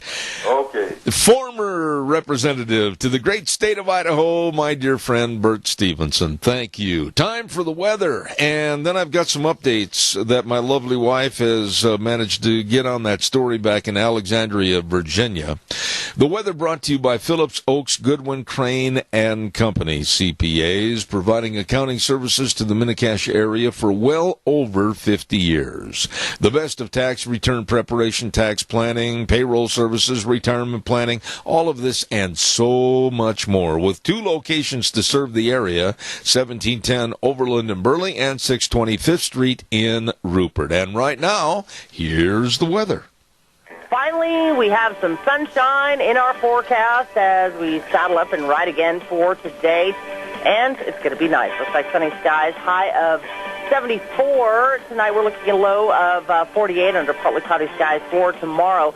Partly to mostly sunny skies, high of 79 with an overnight low of 54. Looks like 77 for Friday, up into the 80s for the weekend, and then by Monday we could be seeing 90. That is your weather for Zep at the Ranch. And thank you very much. Brought to you by Phillips, Oaks, Goodwin, Crane, and Company, CPAs. And boy, they serve all aspects of our life here in Magic Valley. Agricultural, manufacturing, food production, all of this and more. And they can help so many people, whether it's your family or people starting a business or a partnership or a corporation. Please contact them today. Phillips, Oaks, Goodwin, Crane, and Company, CPAs, bringing you the weather. Thank you very much. We have an update on the situation back in Alexandria, Virginia. Terrible, terrible morning back there. The shooter, the perpetrator of these heinous shootings, has died. The shooter has died from injuries. And that, to me, I'm really sorry about that, to the extent that it's too bad that we couldn't have questioned and found out so much more. But as we stated in the last hour, the FBI has been called in to investigate this entirety of this matter with the shooting. And it was confirmed that as Republicans, a couple of Republican congressmen were leaving the baseball field, the shooter walked up to them and asked who was playing, and they said this is the Republican field, and just moments later, the Republicans on the baseball diamond were shot down. And I want to point out that GOP House Majority Whip leader Steve Scalise of Louisiana was shot in the hip, left laying on the baseball field for over 10 minutes until the shooter was subdued and shot by Capitol Police and also security guards for GOP House Majority Whip Steve Scalise, and other injuries. There were, I understand from reports, and again, the situation is always changing in a story like this, but it went on for over 10 minutes, and over 50 shots were fired at members of Congress on that baseball field back in Virginia. And a lot of people might be asking, well, what were they doing early in the morning on a baseball field? They were practicing, and the Democrats of the House of Congress and also the Senate were practicing on another field nearby for a big charity baseball game that was going to occur tomorrow evening. And the charity baseball game between the Democrats and the Republicans has for many years garnered funds for various youth organizations and youth charities in the Washington, D.C. area. So as this, I understand the president is going to be speaking or has already spoken this morning on this topic. We'll get more information on this as it goes along. But the latest report is that the shooter, the perpetrator of this deadly shooting, has died from his injuries. And as soon as I get more, we'll pass that to you. Also want to say thank you very much to Autumn Haven Assisted Living Center, 924 Christian Way in Rupert. The number to call, and remember, 436-3200. And they make every effort to make sure that Autumn Haven is the best place for your loved one. And they invite you to stop by and visit the facility anytime and check them out. Number to call, 436-3200. They are the only locally owned and operated assisted living facility in the Mini-Cassia area, and they may be small compared to some, but with a bigger heart than most. Autumn Haven Assisted Living Center, 924 Christian Way in Rupert. What have we got coming up in the next few minutes? Next hour, we're going to have my dear friend, the incredible Bulk, Kelton Hatch, with the Idaho Fish and Game, with the Fish and Game Report. And we'll try to provide to you many of the updates on that just vicious, heinous crime that took place back in Virginia this morning. And to those that have been injured, we extend God's blessings and prayers, hope that they are going to heal up in entirety, and wish them the best. And to us as a country on this Flag Day, please let us all, Republican or Democrat, please start a healing process in this country, and let's get rid of all the petty gripes, the aches and the pains of possibly losing an election, and start to work together. Please, it is way past time for the healing of this nation. This might be the last time or opportunity that we have to sit down with some common sense and say the division is creating a wider chasm in this country, wider than ever, of hate and disbelief and discontent. It has got to stop, and it better stop now. We're going to have the Fish and Game Report coming up next hour. Don't forget, tomorrow on Thursday, we have Cassia County School Days and other segments like It's Time to Grow. And then we're going to talk about the Oakley Historical Home Tour. And I'm really looking forward to that tomorrow morning at about 10:30. But right now, we're going to send it back over to Wheels. I can hear Kelton Hatch coming through the door. We'll have the Fish and Game Report next hour. God bless. Have a good one. We'll be back in about 7 minutes.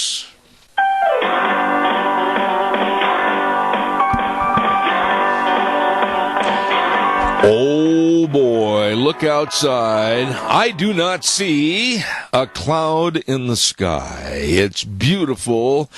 Where seldom is heard a discouraging word, and Kelton Hatch plays out in his backyard all day.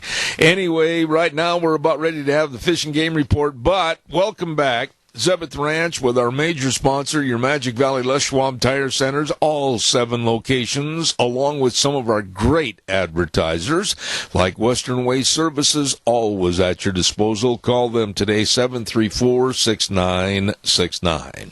You know what? Ag Express is looking for drivers, and boy, talk about job opportunities. Full and part-time positions are available. Retired folks are welcome to apply. They'll work around your schedule 2 or 3 days a week. Oh my, and you're home every night.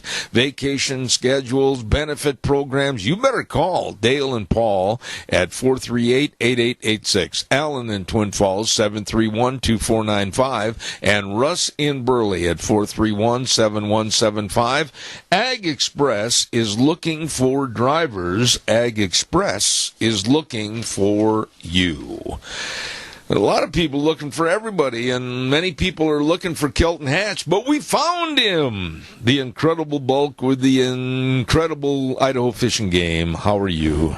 Just grand. No, you're not. You're stiff and sore. I understand you had an accident. Well, yeah, but it's no different than you eventually hill. Just hill slower. You know, when you get older, though, you don't look at the calendar. I mean, it takes a long time, man. You do. You got bounced on your noggin. I did, but yeah, and not much to say about it. I thought you were going to say knock on wood, but Yeah, then well, you hit yourself in the head and hurt yourself again. I would. Yeah. I would. And So how's everything with the fishing game? And by the way, you just showed me a picture. Please share it with my audience, the sights and scenes that you saw yesterday. Just a couple inches of snow up going up to Pomerelle. I mean, it was amazing how much It looked snow. like January. It looked cold. Yeah, very and it cold. felt cold. Wow. I don't know. When you get it in weather like that, it's not like it's not the cold of January, because you have this feeling that there's going to be warmth that comes after it. Well, yeah, like yesterday morning, I know you get up fairly early in the morning too, but yesterday morning when I stuck my nose out the door,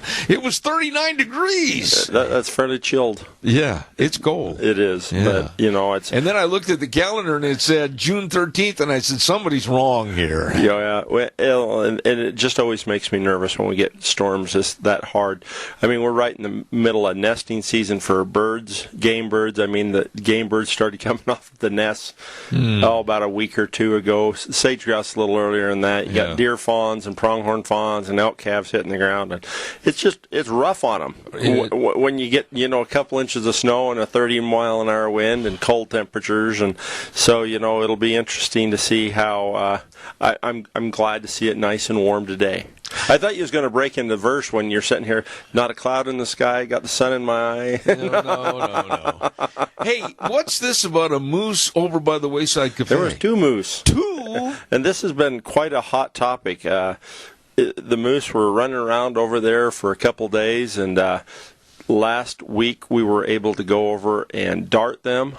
Yeah, well, they're pretty close to the interstate right there. Really? And it's right by the Wayside Cafe, and I mean they were right by there's 2. That would have been a shock to the coffee crew leaving, wouldn't it? Yeah.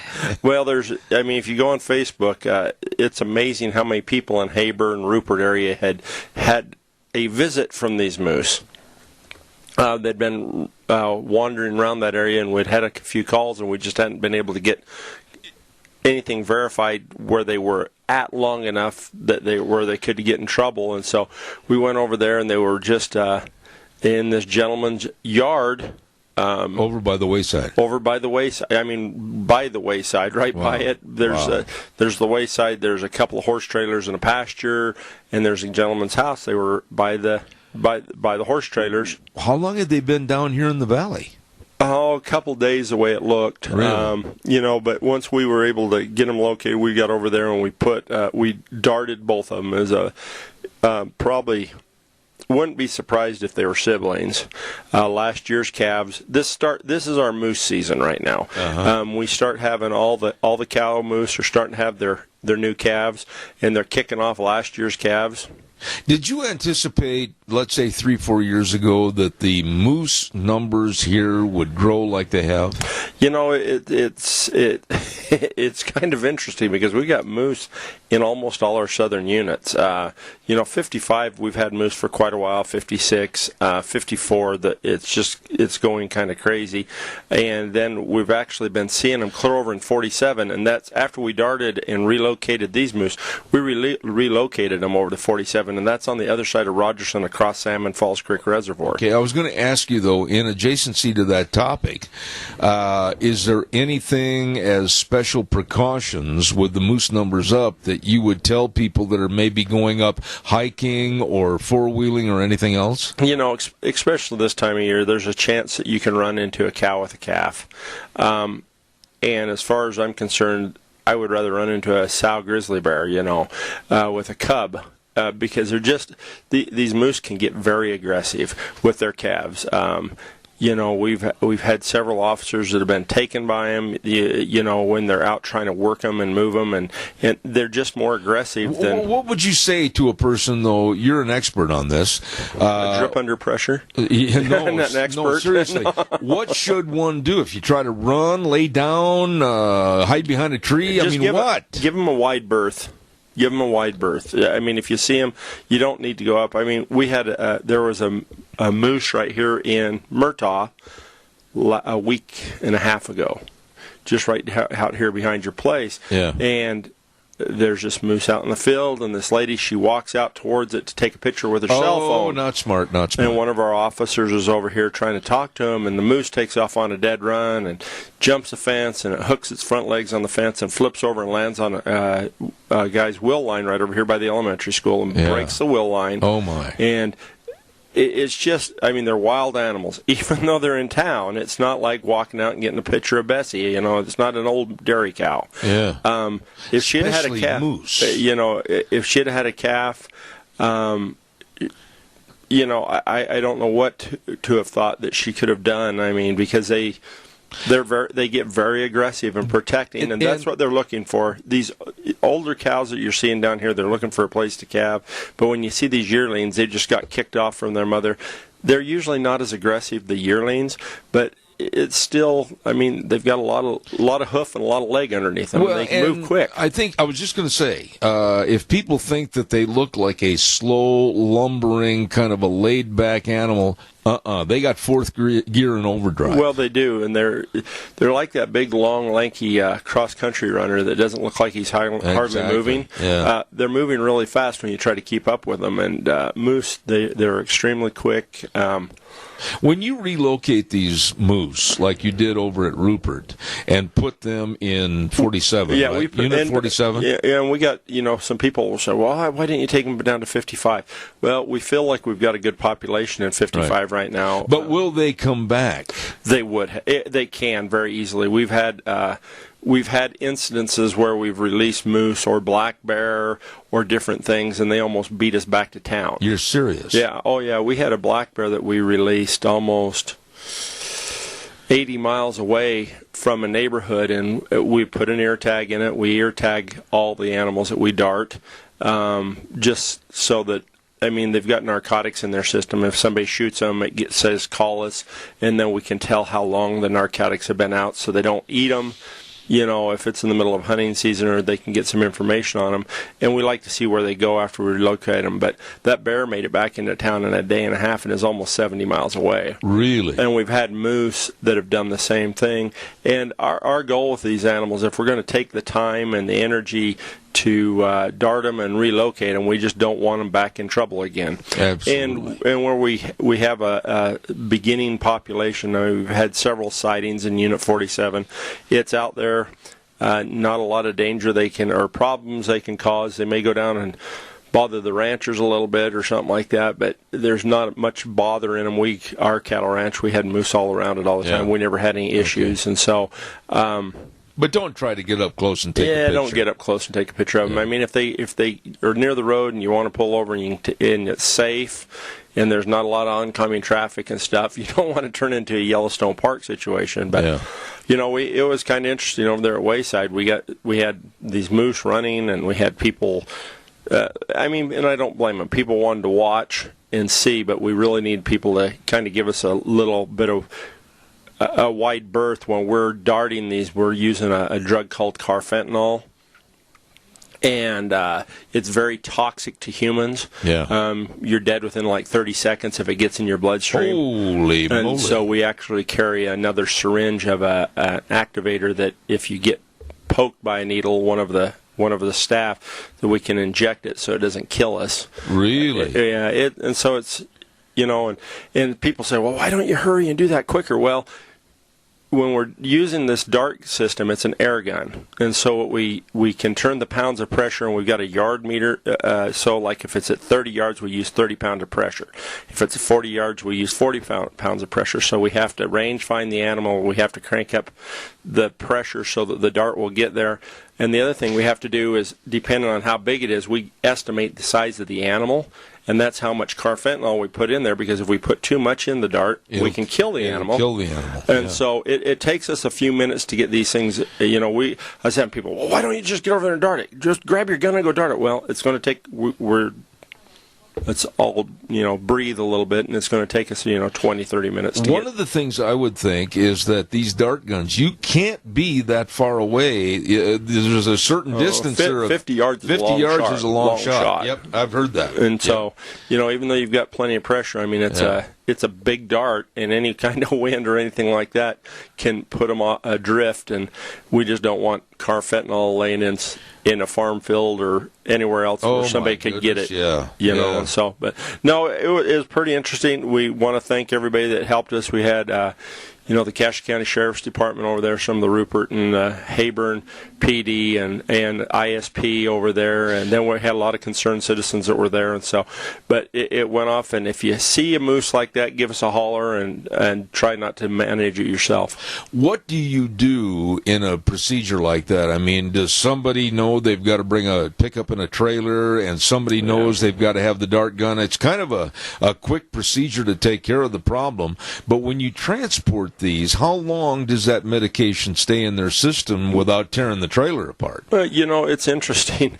As soon as we dart them and we load them in the trailer, we put them on a tarp, we pick them up, and we haul them to the trailer. So we try to have 5 or 6 guys there to heft a moose around, and we set them in the trailer, and then we give them the reversal as soon as they get in the trailer. While they're in the trailer. And so, from the time an animal's darted to the time it's back on its feet is usually less than 4 minutes, 3 to 4 minutes.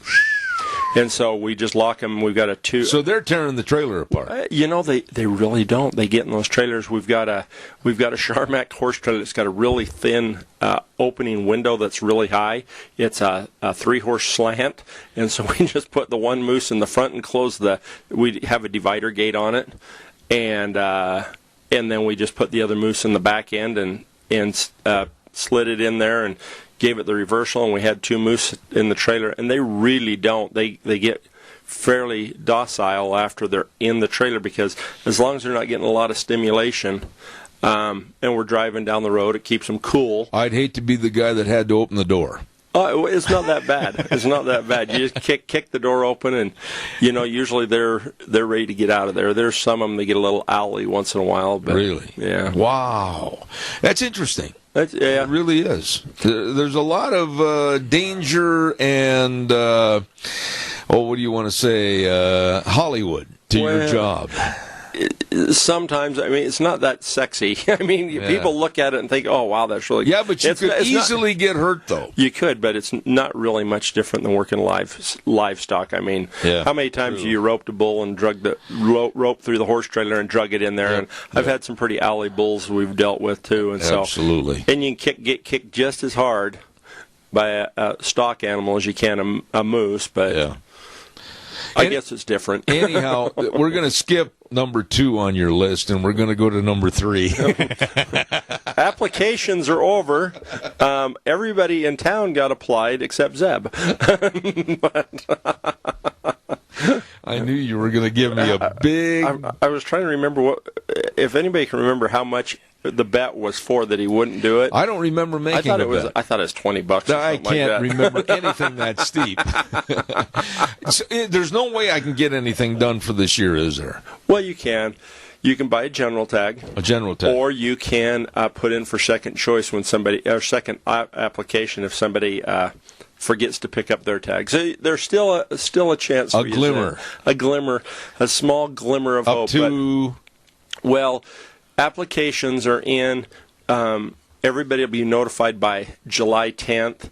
You've got until the end of July to pick up the tags when you buy them, and then starting August 1st, we'll start applications for the second draw. But I can go down and get a general tag right now. Well, no, the general tags will go on sale as soon as the applications as soon as people know whether they drew. Oh, gotcha. They're going to come out. They'll start selling those. We're not going to start selling our general tags because we don't want you to go down like the rest of us that applied. Well, it should. We don't want to go down there and buy a general tag and then have to exchange it because it just means more paperwork for us. And so we'll wait until as soon as people are notified. Then we'll open the general tag sales. They should be notified by what? Around the 1st of July? Well, July 10th is when our drop dead date is. Okay. But I was going to tell you, we've got a little more going on that because there's been a lot of... Our cap zone tags for our zone elk tags will go on sale July 10th. Like for zones that aren't capped, those will go on sale with the general deer tags as soon as the notifications come out whether we drew or not. Now, the hot ticket right now is the sawtooth A and B tag. It's a general bull hunt, over the counter, and we've got quite a few of these across the state. This tag last year sold out in under 2 hours. Wow. And so the way that we're going to do that this year is it doesn't go on sale on July 10th with all the other cap tags. It goes on sale on July 12th at 10 a.m., and half of those tags are going to be sold at vendors. Those tags that go on sale at 10 a.m., I'm guessing the vendor tags will be sold out by 11. Wow. If not sooner. Really? Every vendor in the state, in this part of Idaho, will be selling them. So if you want one of those tags. Then at 1 o'clock, the other half of those tags will go on sale online. So you can buy them online on the internet. So that'll give people a chance to get a fast internet connection so that maybe you can pick up one of those tags. But we don't know what we're going to. This is how it's going to be probably for the next 2 years, and then after that, it may end up becoming a draw hunt. It's become a real popular hunt. We kind of are scratching our heads wondering why, because the elk numbers haven't really grown that much up there. I think part of it is just a close area, close to a large population of people that offers over-the-counter bull hunting, and so. But the regular zone tags go on sale for elk on July 10th. The sawtooth A and B tags go on July 12th, and then your general deer and other zone tag for elk go on sale as soon as people are notified whether they drew or not. Okay. I think, and correct me if I'm wrong, you love to do that anyway, that it was June 5th was the cutoff date. It was. Yeah, and I'm standing there. That's pretty good. I know, I remembered, because I remember the circumstance. I remember I went to get my license. My lovely bride of 45 years had said, go get your license. Walked in the store, and I remembered I had left my billfold here at home. Procrastination will kill a guy. It did. It embarrassed me. I think Little Ace Hardware right here in town even sells. Yeah, but it was so stupid. I was a long way from home, and I thought, oh, how could I be that dumb? Well, I know you'd have a rebuttal for that. Yeah, so. I won't even touch that. I figured you was going with somebody else, and if you didn't have your billfold, you could talk them into buying lunch. With you, I have to carry a billfold because you'd never reach in and pull out money. You're right. Yeah. Hey, need a crowbar. What about this hunter ed classes? Got to get those done, don't we? It's always interesting to me. We before the controlled hunt applications, we'd had close to 60 hunter ed classes, and we get a lot of phone calls at the office. Well, there's never any hunter ed classes going on. Well, just when they start looking. So we had a few people that were really struggling at the last minute trying to get through hunter ed classes before applications. Well, the application push is over. Now everybody's going to be trying to get their hunter education so they can buy general tags. Right now is when you want to start getting in those classes, because the closer to the opening of hunting season, the more and more and more people that are going to be trying to get into those classes. We'll have our instructors. All our instructors are volunteer. We've been giving out, been working with a lot of them to get classes going right now. So if you need a hunter ed class, if you know somebody that needs a hunter ed class, go online to fishandgame.idaho.gov. Click on the little hunter ed logo at the bottom, and you've got your two options. You can either do an online, or you can do a instructor-led. If you're a kid, I would really suggest having your kids go through the instructor-led because it's just a little more personable. And get that hunter ed class done now. Okay. Hey, you can help me with this. We've got a gentleman that owns a business called Christensen Taxidermy at 1560 21st Street in Heyburn. And he brings up a really good point. Hunters, if you have pheasants or ducks or geese in the freezer and you're going to have them mounted someday. You better not leave them in the freezer too long, or freezer burn will occur and ruin those birds. And right now, during the summer months of June, July, and August, Christensen Taxidermy will offer 10% off to mount these birds if brought in during the summer months. All they have to do is call Christensen Taxidermy at 431-9789 or come by at 1560 21st Street in Hayburn. And don't let your birds get a burn in the freezer if you want them mounted, right? I agree. It's always nice to have a memory of something like that, and a mounted taxidermied animal is always really nice. You know, the way you said that memory is true in my case because I'm such a poor shot. You just have a mount of your cartridge mounted. Hey, be sure and call Christensen. Your tag. Yeah, here's your tag. Christensen Taxidermy, 1560 21st Street in Hayburn. And the number again, 431-9789. We're going to be talking about sage grouse fencing. Yeah. And also the fishing report and a new fishing dock and free fishing day. We got all of those topics coming up in the next half hour. And I hope you feel better. I really do. I'm kind of concerned about your welfare. Well, I appreciate that, Zeb. You know, it's kind of hard to see you walk in. What are you, 6'4", 6'5"? About a little over 6'4". Hunched over by like the Hunchback of Notre Dame, yeah. You know. Hey, you just don't bounce like you used to. Well, you're over 50. I am. There's a rule book that says thou shalt not bounce over 50. Well, you must have landed pretty hard. Well, I'm just a little fella. I'm light as a feather, so when you land on your shoulder and your head... Yeah, but your head is... Never mind. Yeah. I'm not going to go there. I'm going to be polite and concerned. Thank you. You're welcome. We're going to send this back over to Wheels right now for the bottom of the hour break, and we'll be back with more with Kelton Hatch and the Idaho Fishing Game right after this. And now, back to Zeb at the Ranch on AM 1230 KBAR. To reach Zeb, call 436-2244 or toll free 1-866-927-4587. And now, here is Zeb Bell. Oh, my goodness. It's a treat to have the Idaho Fishing Game in our studio, and that's, of course, in the being of Kelton Hatch. And I was burned one time to the point where Kelton didn't show up. He was out herding turkeys at Oakley, and so I call the office on occasion, and I also call Kelton in the morning to let him know, Kelton, it's your monthly visit to the studio. Isn't that polite of me? It's kind of like a dentist call. No, I'm joking. No, I appreciate that. Was really good. That was really good. Caller, you're on the air. Go ahead, please.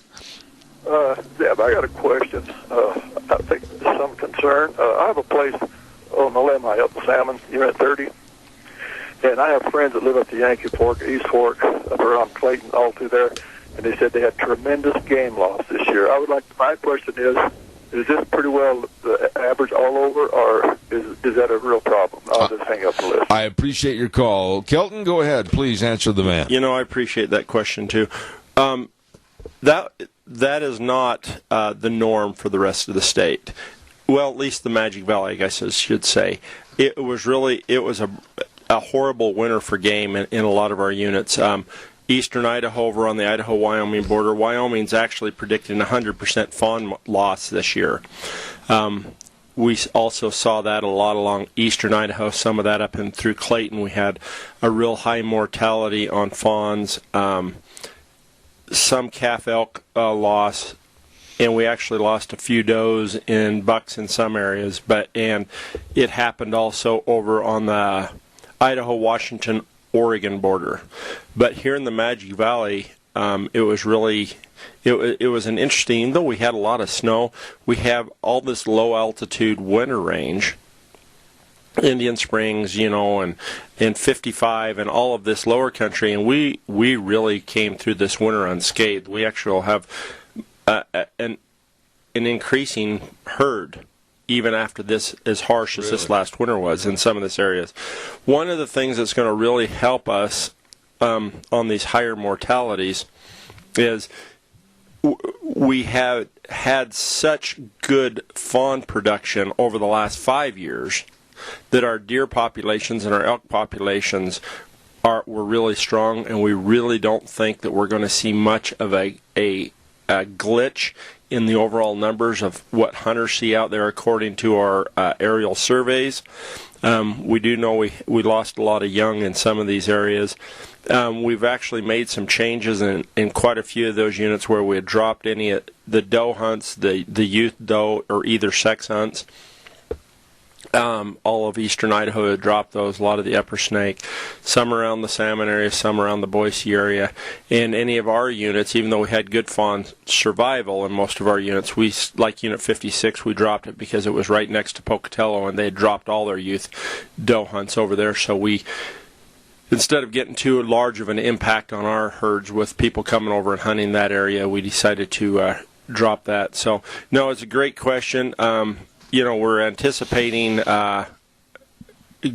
good fawn production this year, and we really don't think we're going to see much of a change in the overall population. The biggest thing people see is the lack of lessening of 2-point bucks out there this year, because that would have been the age class that would have died in a lot of those areas. Yeah. But in the Magic Valley, I don't think that we're going to see any issue. We had some mortality up in the Sun Valley area, but you also got to remember most of our game animals for 48, 43, 49, and those units all migrate out into the Bennett Hills, out to Unit 45, and further south, and we didn't see much mortality in any of those units either. So I think we're going to be pretty good. All righty. Thank you for your call, sir. And now the next topic on our list. I didn't know you fenced in sage grouse. Well, it's fencing for sage grouse. Oh. I just thought I'd throw a little... Well, explain that. What's going on is the ranchers out in several areas across... up in the Lemhi, we've got some fencing projects. I'm trying to find... We've got them in southern Idaho, down around Burley. We've got them over in Owyhee County, near Grasmere. We've got them, Jim Sage, down by Browns Bench and Salmon Falls Creek Reservoir. We've got them southwest of Malta and Owyhee County and Atomic City. Mm-hmm. We've got these fencing, and you're going to see this. It's just it's electric fence that goes around some of these pastures, and what we're doing is a rest rotation program with some of the ranchers.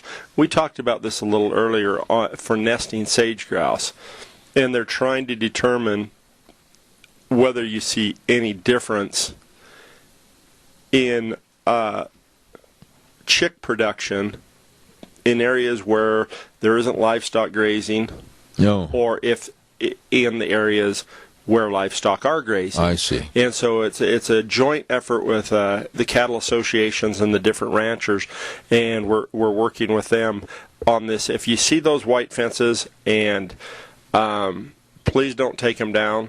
You can go through the gates on the 2 tracks. Just shut them. Again,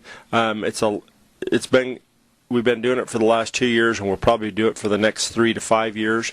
It's a long-term project that we're trying to see if there is actually any effect to rest rotation type grazing, and whether it can help chick production, or if we should just keep it the same way it's been. But it's not.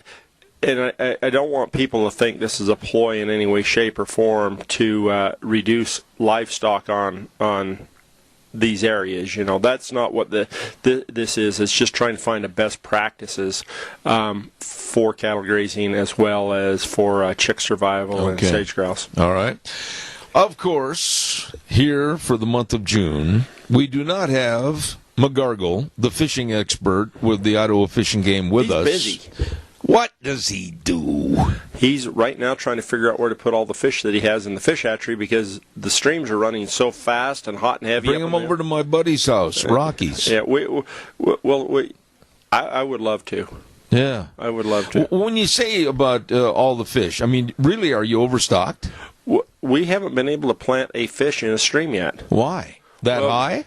Well, it's kind of like putting fish in a gas line. I mean, they just squirt out. Yeah, I mean, you've got water coming out of those creeks and the canyons still just lickety-split. I mean, they're still flooding in Sun Valley. The Big Wood How fast is the terminology lickety-split? You know, I bet you can... You're a college graduate. You went to Utah State. We'll go toss you in the creek and see how quick you show up in the dam.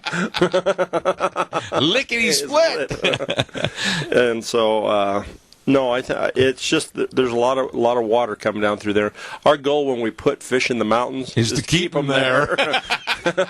You know, we don't want them impelled on a small stick that's in the stream. You know, so what a ride, Mabel. Yeah. So do you think we can find Fred? Yeah, there you go. Caller, good morning. You're on the air. Yes, I just have a question, and then I'll hang up and listen. I understand that they possibly have been stocking muskie in some of the waters here. If you would answer that, please. Thank you. That's a very good question. Now, I am familiar with muskies, or the muskellunge from the Great Lakes. They are a really dangerous fish, especially when you hook one and get it in the bottom of the boat, and they can be 6-7 feet long. Yeah. They're big dudes. I don't know of any muskies that we've stocked in the Magic Valley. I have not heard of that either. You know, I'll double check on that. Where would you stock them?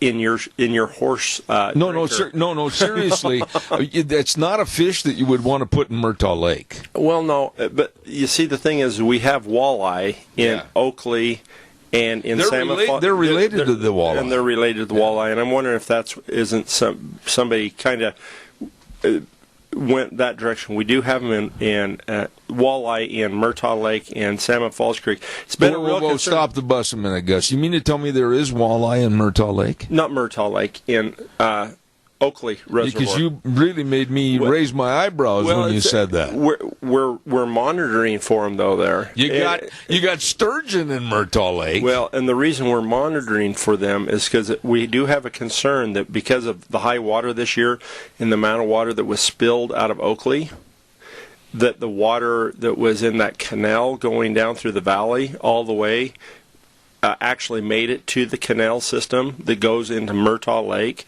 And if any of the walleye escaped Oakley Reservoir, so we are netting Murtaugh Lake right now to see if there's any walleye that made it that far. But that's not a bad thing for Murtaugh Lake, is it? Walleye fishing is really good fishing. The bad part about it is they eat everything that's around them. Yeah, they're all a member. Now, correct me if I'm wrong. Just to show you that I've done my homework when I was growing up, walleyes, northern pike, and muskies are all in the pike family. Correct. Yes, and they are all basically your killer fish. They are. They swallow a lot of other fish. Yeah. Just like bass eat a lot of bluegill and stuff like that. And these warm water fish. It's a concern because we don't want to get in the Snake River system. Do you really think they put muskies someplace? No, I don't. I think what we've got is just as walleye, but I'll double check with Doug and then we can talk next week. I mean, next time I'm in. Yeah. On the muskie, but no, that's been a concern because we don't want to get walleye in the Snake River system. You know, Oakley's been a good place for them because it's typically a closed system. Aren't the muskies, now again I'm going way back on this, but I was with my Uncle Bob one time on Lake Michigan when I was a young teenager, and he caught a muskie, and they can go in the air and dance more than any tarpon in the ocean. And they're dangerous fish. I mean, sometimes, I'm trying to remember the world record. You probably would know this. I think the world record on a muskie is almost like 7 feet long or something like that. They're huge. I have no idea. Aren't they related somewhat to the garfish? You're supposed to know this because you're an expert. Drip under pressure. Yeah. No, I really don't know that much about the warm water fish. I mean, I grew up, I don't have a lot of background in fisheries. I know one thing, when you get them in the bottom of a boat, you better make sure they're dead. Well, any of the pike family, they're dangerous. They got big teeth. Lots of teeth, and you fish with a a wire leader. Because they'll cut your monofilament and stuff. If you find out about the muskies, I'll relay that to the audience. I'll actually give you a holler. All right. I understand you got a new fishing dock that is accessible for physical challenged people. You're exactly right. We've had a dock system down at Osterwan Pond for the last 20. Is that Hagerman? Hagerman, yeah. 26 years, and we've just put in a brand new facility down there. So if it's wheelchair accessible, you can get in there. It's just you can pull right up to the cement pad and go out, and will be a great place for folks to fish. That's nice. So it's going to be safe. We're actually working on the rails right now, and hopefully we have that done this weekend. Okay. Anything else about the dock? No. Are you going to put more of them in? Well, we've worked on a lot of them. We've got one over at Dog Creek that people can get to. Some of them have been torn apart that we've put in, but we on our fish planner or on the Fish and Game website we have all of those areas listed that you can get in with a wheelchair or if you're challenged anyway physically to get into them. And that's the thing and I guess I'm prejudiced here. I'm very blessed because I have a physical challenge, but I've always been able to go where I want to go. But I've always said for a long, long time that people that are physically challenged, be it in a wheelchair or they have amputated limbs or whatever, it needs to be that they can enjoy the great outdoors like everybody else. Oh, you bet. I agree. I agree totally. I mean, and so we do have several different opportunities for that in the Magic Valley. Okay. And so, may I stop right now and do a weather forecast? It's your show. I know, but you treat it like you own it. Let's not forget our friends at Scarrows Meats, 331 North Road, Jerome, 324-7657, and all the delicious meats. Did you hear about the new, leaner, more economical bacon called Buckboard Bacon? And it comes in some delicious flavors like lemon pepper, smokehouse barbecue, ranch. Good.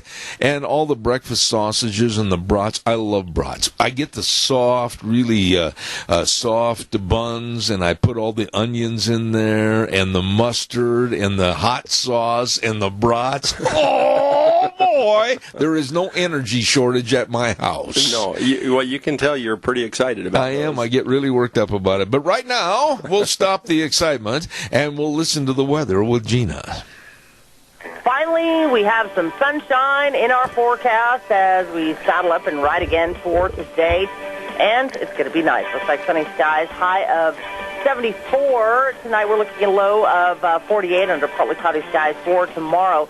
Partly to mostly sunny skies, high of 79 with an overnight low of 54. Looks like 77 for Friday, up into the 80s for the weekend, and then by Monday we could be seeing 90. That is your weather for Zep at the Ranch. Thank you, Gina, and brought to you by Scarrows Meats. Don Scarrow and the crew at 331 North Road, Jerome. Number to call, 324-7657. Good. Changing the way we eat one delicious bite at a time. Hey, more fishing. More free fishing. I've been around you too long. More free fishing days are ahead. They are, and you know something that I just realized you forgot I walked it. off without my silly little free fishing event card. I might be able to help you because you gave me one many months ago, and nope, can't help you. It's gone. Sorry. Okay. I'm going to see if I can find it quick. But what I'm going to tell you about is what we have is we have our. I was going to tell you we had a couple of fishing events. For Free Fishing Day this last weekend, we were able to go down to, we had one up at Hasper, and we had another one down at Hagerman. Had about 600 people down at Hagerman. And 600? Yeah, it was a big turnout. We had a really good turnout down there. You furnished food and everything? They had hot dogs, and they had a few other things like that. And then we had and some soda pops. And then we had an event up at Peekaboo. Really? Yep, at the Gabbers Lagoon. We had a good turnout up there. Where is that? Here I found my list. Okay. The next one's going to be on the 14th That's tomorrow. That's today. Today. They're out at Dog Creek. That's south of Gooding. Yeah. And then we will be at Oster 1 on the 17th, and we'll be at the Portneuf. I don't know where that one is. You're the Fish and Game rep expert. That's another deal. Oh. And then we've got one at Trail Creek Ponds in Sun Valley on the 19th, and then we'll be at Durkee's Lake on the 21st. Now, what happens at these free event deals? They can just come and fish, and they don't need a license. They don't. If you're signed in at our trailer, Bob Erickson and a bunch of our reservists or volunteers will be there running the trailer. You can just show up, sign in. They'll loan you a fishing pole. They'll have bait for you, and they'll be there to help. They even furnish the equipment? They do. Wow. I've got 150 fishing poles on that trailer, and so if you've got a group that you want to take fishing on one of those days, give us a call so that we know that you have a group. You do need to bring your own staffing if you bring a big group. You will not believe this, but I have to share this with you. Okay, fire away. Guess where I'm going after this program. You're going fishing. You're close, but I'm going to buy my license. I know you're taken aback. I know you're shocked. I know this may wear your deodorant off, but it's true. I'm glad you're finally getting her done. I wonder if I should buy the multi-purpose license, the hunting and fishing, though, because really I'm too late for the hunting. Well, you can still buy a general tag, or you can still put in for the second draw, and you'll need that, and it costs you more if you decide to put in for it later. Yeah. Than if you buy it as a combination right now. But I'm going to do it. How old are you, Zeb? That's none of your doggone business. Because I'm guessing you can get the senior license. Well, I'm 69. So you can get the senior license, and so it's like $5 for the combo. That's doggone cheap. It is. And it's so really cheap. You might as well just get the senior license and get both of them. Yeah. By the way, my wife was asking, do you dye your hair? Me? No, I don't. How come it's so perfectly one-colored at your age? You're old. I am old, but it's living right. That's why I'm surprised you don't have those trails that lead you to the background of your life. Yeah, nope. I get a little. You're stuttering. You know that, don't you?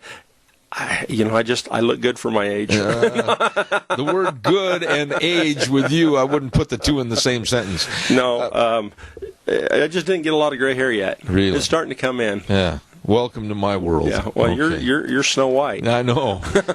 I wished I could say you were one of the seven dwarfs. You're not. What else have we got to talk about? We're done. We are. We've got through the list. It's good time of year to get out. The fishing, it's still really rough right now. Hey, by the way, I was going to ask you this. You talk about the stocking of like the streams and everything. What about the dangers this time of the year right now with like rattlesnakes? People have to use caution, don't they? You do. You just have to be smart about it. I'll put it this way: 90% of snake bites. It may even be higher than that. It may be as high as 95% of snake bites are people that I shouldn't say deserve to get bit, but antagonize the situation to get bit. Are you serious? I am. It typically is young males. Yeah, they're showing off. That are showing off. Typically includes alcohol or an adult beverage. Oh my goodness! And so, in other words, do not uncap your Budweiser when you encounter a rattlesnake, and start poking it with a stick and showing off to the girls that you can catch a rattlesnake behind the head. And then they end up getting bit, and they go, "Woe was me." Yeah, well, that stupid snake. Yeah. And so, there is some incidental bites where people are climbing and they're not paying attention, but most of them are by young males. Have you ever been bit? I haven't. I don't want to be. No, I haven't. I've ran into lots of rattlesnakes, right here close to your place. Yeah. And I've seen a lot of rattlesnakes all across the Magic Valley. They don't seem to cross that canal, though. Yeah. For some reason. Yeah. And so, probably getting a little moist down here. Yeah. They're more of a drier condition type. But last year I ran into, in the fall of the year, more snakes than I've seen in this area than ever before. Mm-hmm. Yeah. And so, and they're good. They really are. I mean, they eat a lot of mice and gophers and things like that, and that's going to increase populations. Yeah. And we've had a big time with lots of mice. And what would you tell people, though, with your expertise, fish and game, you know about this stuff, if they do get bit, what is the proper thing to do if they don't have anti-venom shot? the single best thing you can do. I mean, there's been so many things. Cut across in it, suck the poison out. Well, all that does is increase your heartbeat, drives the venom into you, gives you a big scar on your arm where they cut the X. So that old adage isn't right. No, and if you've got a cavity or an opening in your mouth, a cut in your mouth, it just puts the venom that much closer to your brain. And so you don't want to do that. The other thing there for a while, they were saying tie a loose skin tourniquet. Yeah. Don't do that. Don't tie. Well, the problem is the poison as it moves up will hit that skin tourniquet, and then you'll have muscle and tissue damage right where that string is. The latest thing that I've heard to do, and I mean you need to do a little research yourself, but is wherever the bite is, just keep it lower in your heart and proceed to a doctor. Even if you're walking in, even if you're in the back country, just walk out slow. You could get sick, but would you say it's kind of a Western fairy tale that every time in the Old West somebody got bit, they died? There's different types of poison in snakes, and typically the further south you get, the hotter the venom gets. Yeah. I've talked to vets about dogs getting bit, and I mean, occasionally if a dog's allergic to it, it'll kill them around here. Typically, it's just a little loss of skin or flesh down in the southwest. If they get bit, however, they'll lose a leg or they'll die. The other thing you have to be cautious. About 70% of bites are dry anyway. Once they bite you, they're just biting for defense. They don't want to inject the poison because they go. How long is a strike? I mean, I'm not trying to be facetious. It depends half the length of the body. No. I mean, how long will they hang on normally? I'm not really an expert in there. From everything I've seen, it's pretty quick. Like a strike. Snap, bite. Usually don't hang on to try to swallow you. Okay. What? Okay, I've got to get this in here. Don't forget our major sponsor, your Magic Valley Les Schwab Tire Centers. We're doing the right thing matters. Absolutely. And they offer the best of tires for all your driving safety, for all your cars, SUVs, pickups, everything and anything with all the different tread designs. And, of course, the very best in professional brake service, front-end alignment, shocks and struts and batteries. They really care. Doing the right thing matters. And I'll tell you what, all 7 locations serving you right here in the Magic Valley with Lane and Rupert, Dave on Blue Lakes and Twin, Mike and Buell, Mike and Jerome, the Twist family in Paul, Daniel on Pole Line in Twin Falls, and my buddy Randy on Overland in Burley. Your Magic Valley Les Schwab Tire Centers. We're done. Good. Wow. Did I mean to stump you? No, just get out and have some fun. I was just going to tell people, though, fishing's starting to pick up in the lakes. A few warm days like this, and we're out of the cold weather, hopefully for a bit. I think your lakes are going to start picking up in the fishing, and hopefully within the next 3 to 4 weeks you can start doing some stream fishing, and we'll be able to put some of those trout that are scheduled to go in the creeks in the creeks. All right. Kelton Hatch, Idaho Fish and Game, dear friend to this program, thank you very much, and we'll see you next month. We'll ascertain the day and have him back in the month of July. Them some big words. Oh, yeah, I know. But you're a Utah State graduate. You can handle it. There you go. All right. Until tomorrow morning at 8:06, the way things were, the way things ought to be. God bless. Have a great day.